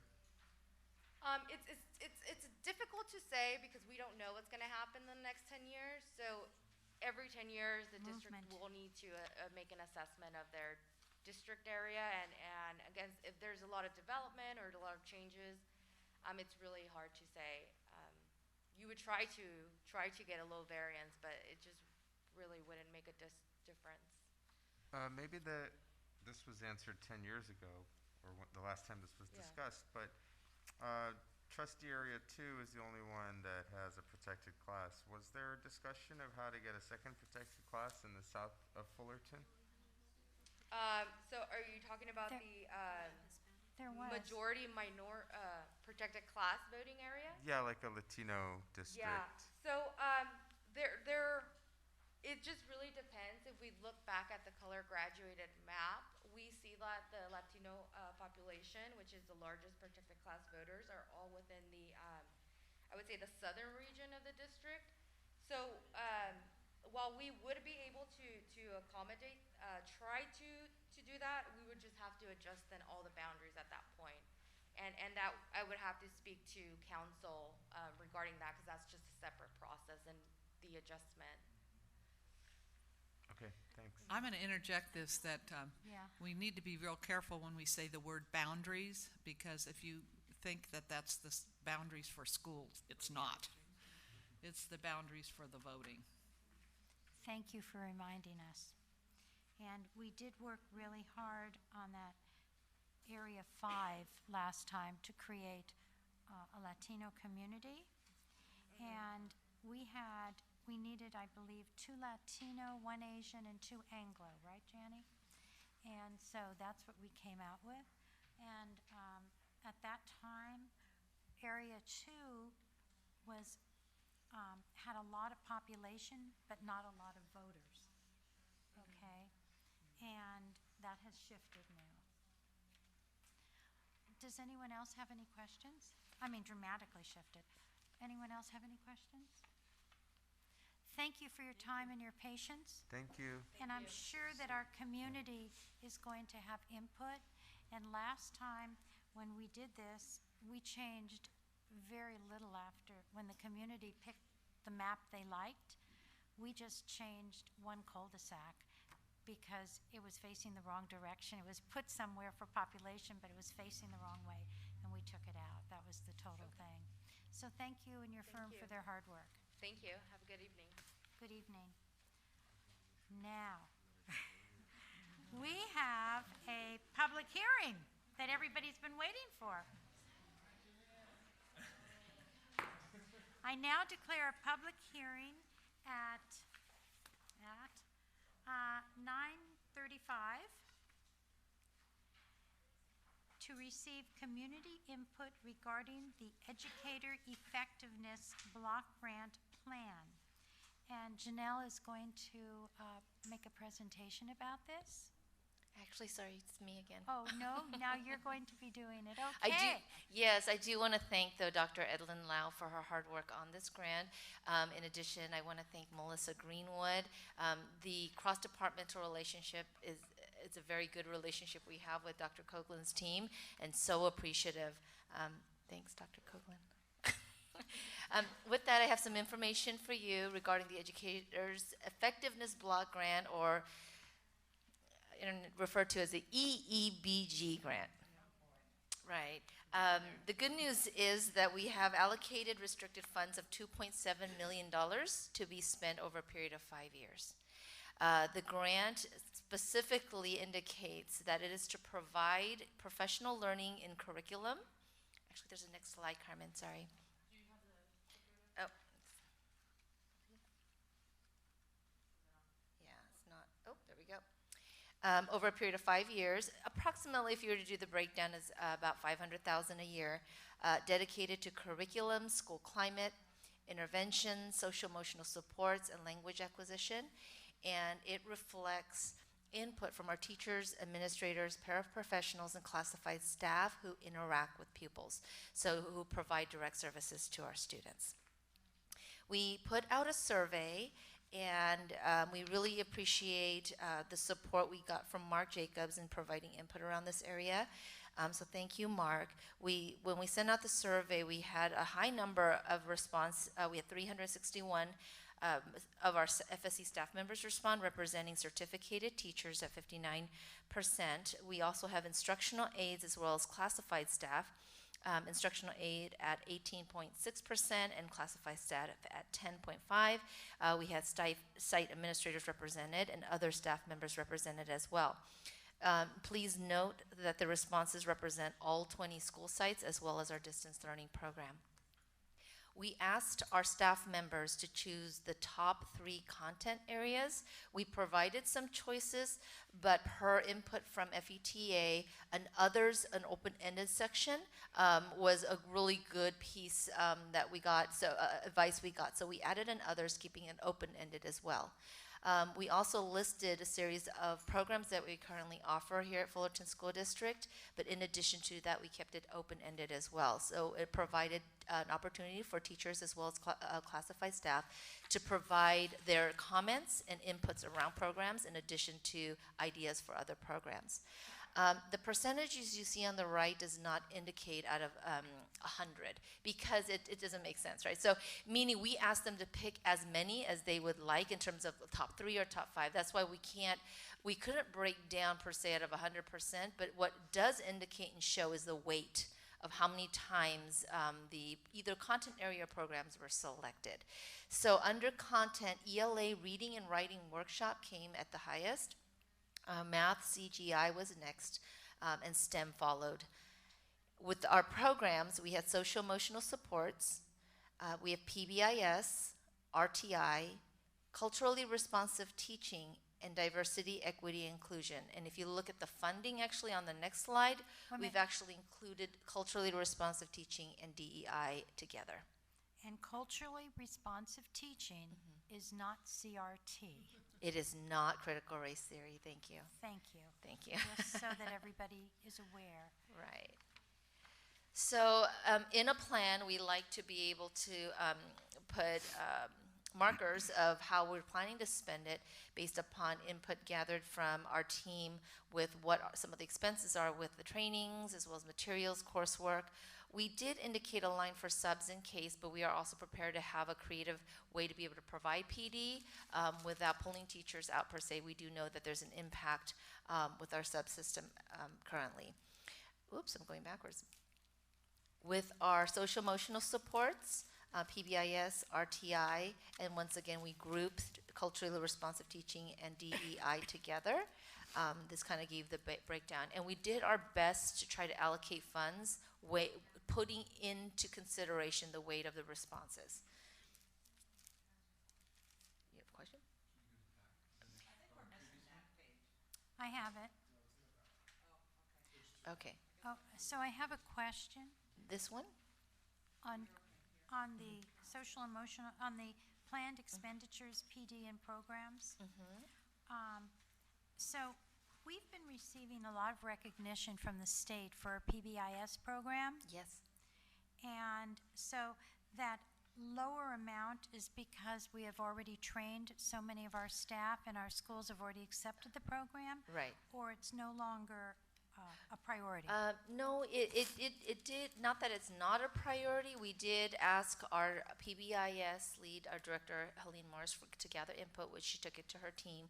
We looked at current costs of the district that we've allocated for PBIS, but she added some supports that we can, like would be very helpful in the near future, or things that we can offset. So we did examine her current budget, and so we took inputs of what materials she would like and to be able to augment the program. Okay. One of the reasons I'm asking this question is for the last couple months, President Jacobs has been telling us about the unusually inappropriate behavior in many classrooms. Right. And so I would expect that we really need to shore PBIS to support staff. And so that's why, but maybe social emotional goes to that. So we put up their social emotional supports. There's in Ed Services World, as well as in conjunction working with Helene Morris on social emotional learning and social emotional services. I know it sounds, it's very similar in nature. The supports is the overarching umbrella. And if we were to go deeper into that, social emotional learning is a tier 1 curriculum PD supports, which was indicated also on the survey. Then we go into tier 2 model, which is the behavior crisis and involving teams to be able to support with behaviors, and moving into tier 3 specialized support. So when we put social emotional supports, we put that all together. Thank you. So what you're referring to, President Sugarman, is the escalation of behaviors or not. We can use those allocated funds towards providing student support. Thank you. It's a social emotional supports, which includes social emotional learning and social emotional services. Right. PBIS is positive behavior intervention supports to reinforce positive behavior, which is at the tier 1. Very important as well, because that's the proactive work. But then there's a response piece to behaviors, which is the social emotional pieces that cover really the tier 2 and 3. So social emotional learning, the second step curriculum, also covers the proactive work where we're trying to, for all students, provide strategies for teachers to be able to address. But I think both, you're right, President Sugarman, both will address, whether it be proactive or reactive, our needs in our district. Thank you. Yes. This one? Ooh. Oh, it's going crazy. The pie graph. Okay, so STEM is 25% of our teachers were interested in STEM. Then if you go to the next one, it looks like we've got. Ooh. It looks like we've got 400,000, and then math, I think, which was 47%. Right. 50. Why? Help me understand why so much. So, right, it's the cost of, so we tried our best to weigh like the input, but the cost value isn't the same. When we talk about CGI training, looking at the cost to hire, let's say, a consultant to come and do the training may be less expensive than the robotics equipment that we need to get. So when we priced out our need, the cost value isn't the same between having trainings per se or having materials to help support. STEM in the STEM field, things that we need to purchase for that are pretty expensive.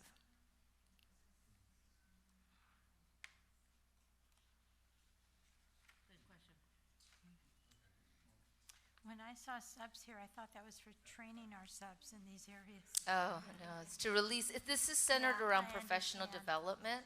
Yeah. So it's to release our teachers to be able to provide the learning for them. And classified staff and our instructional aides included as well. Do we have any other comments from the public or from the board? Okay.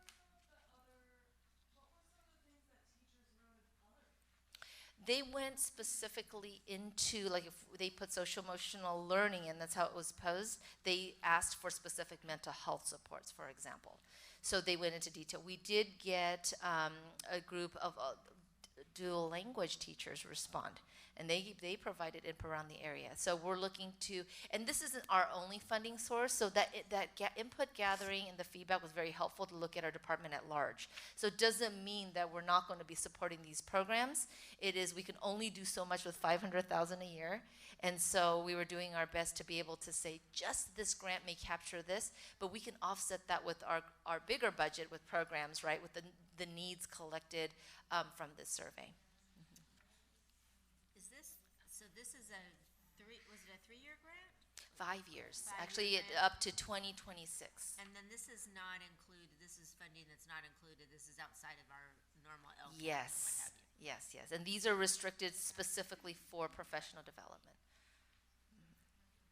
Yes. Hearing no other comments at this. Oh, one more. Oh. When we get a grant, usually there are strings attached or requirements of some sort. Are there any particular requirements or needs that we need to do as a district in order to receive these funds? Do we have to do a certain dance or a certain hoop to jump through? That's a great question, because all of these grants come with requirements and accountability and evaluations, but the district has that piece, because if there is data collection or things that we need to do, we will direct that from our office to be able to collect that. At this point, there isn't anything other than a plan we propose, it to be approved, for us to revisit any changes or whatnot, and then to report back out on it. So other than that, there isn't anything heavy lifting, but we can't also predict sometimes what comes down the pike from the state to say, in addition to this, we would like to know more. So, but we're prepared for whatever that is. So nothing that you know of this time that would direct it at teachers? No. Their time, No. Yes. Most likely it'll affect our department's time. Seeing no other comments. Having no comments, in addition, I now declare the public hearing closed at 9:47. I want to remind my board that 10 o'clock, I believe, is our end time. When we turn into pumpkins? Yep. So, discussion items about our board goals. Does anyone want to put those off to the next meeting? Because that will be a conversation. Yeah, I move to put it to the next meeting. Yeah? I would agree with that. Okay, so let's move that off so that. Is that a problem? No, I mean, Yeah. to be honest, these are the goals that we budgeted Already on. had, yeah. It's our direction. We've I already mean, In done that case, I'd like to maybe rewrite them. Okay, go ahead. I love these goals. I Yes, want to we talk love about these them. goals. If you're feeling that way, all we need to do is approve the board annual goals. I don't know why we can't do that tonight. Okay, make I a move motion. I move to approve the board goals. I'll second it. All those in favor? Aye. Aye. Aye. 5-0. I Just so just the think it's audience important. knows, during the summer, we went over these goals for hours. And every word was evaluated. And so they're not different, but I didn't want to rush the board. I did want to into say something. making a decision. I did Yes. want to say the fact that I felt like it's very important for us as a board to be consistent and not to change these up as we're going through. I'm happy that we're not adding. Sure. Because I think that we need this year to catch up and to not add more to everyone's plates. So I appreciate that we're not going to mess with this. Okay. Board members' requests for future items. I'd actually like to see us put an item on the agenda for next time to discuss regarding our position for the possible statement on mandates. Okay. I would entertain that conversation. That's 2, that's fine, that's what we needed. Any other things that board members would like to request for the future? I actually would like a report.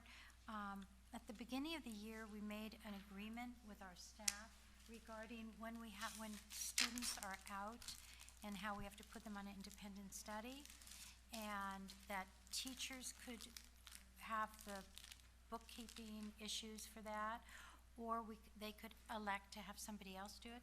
I would just like a report back telling us how it's working and what are most people doing. Is there, and I guess sometime in the near future, I'd like to know who's leaving schools and who's coming into our schools, sort of type thing. Okay, that being all done, good night.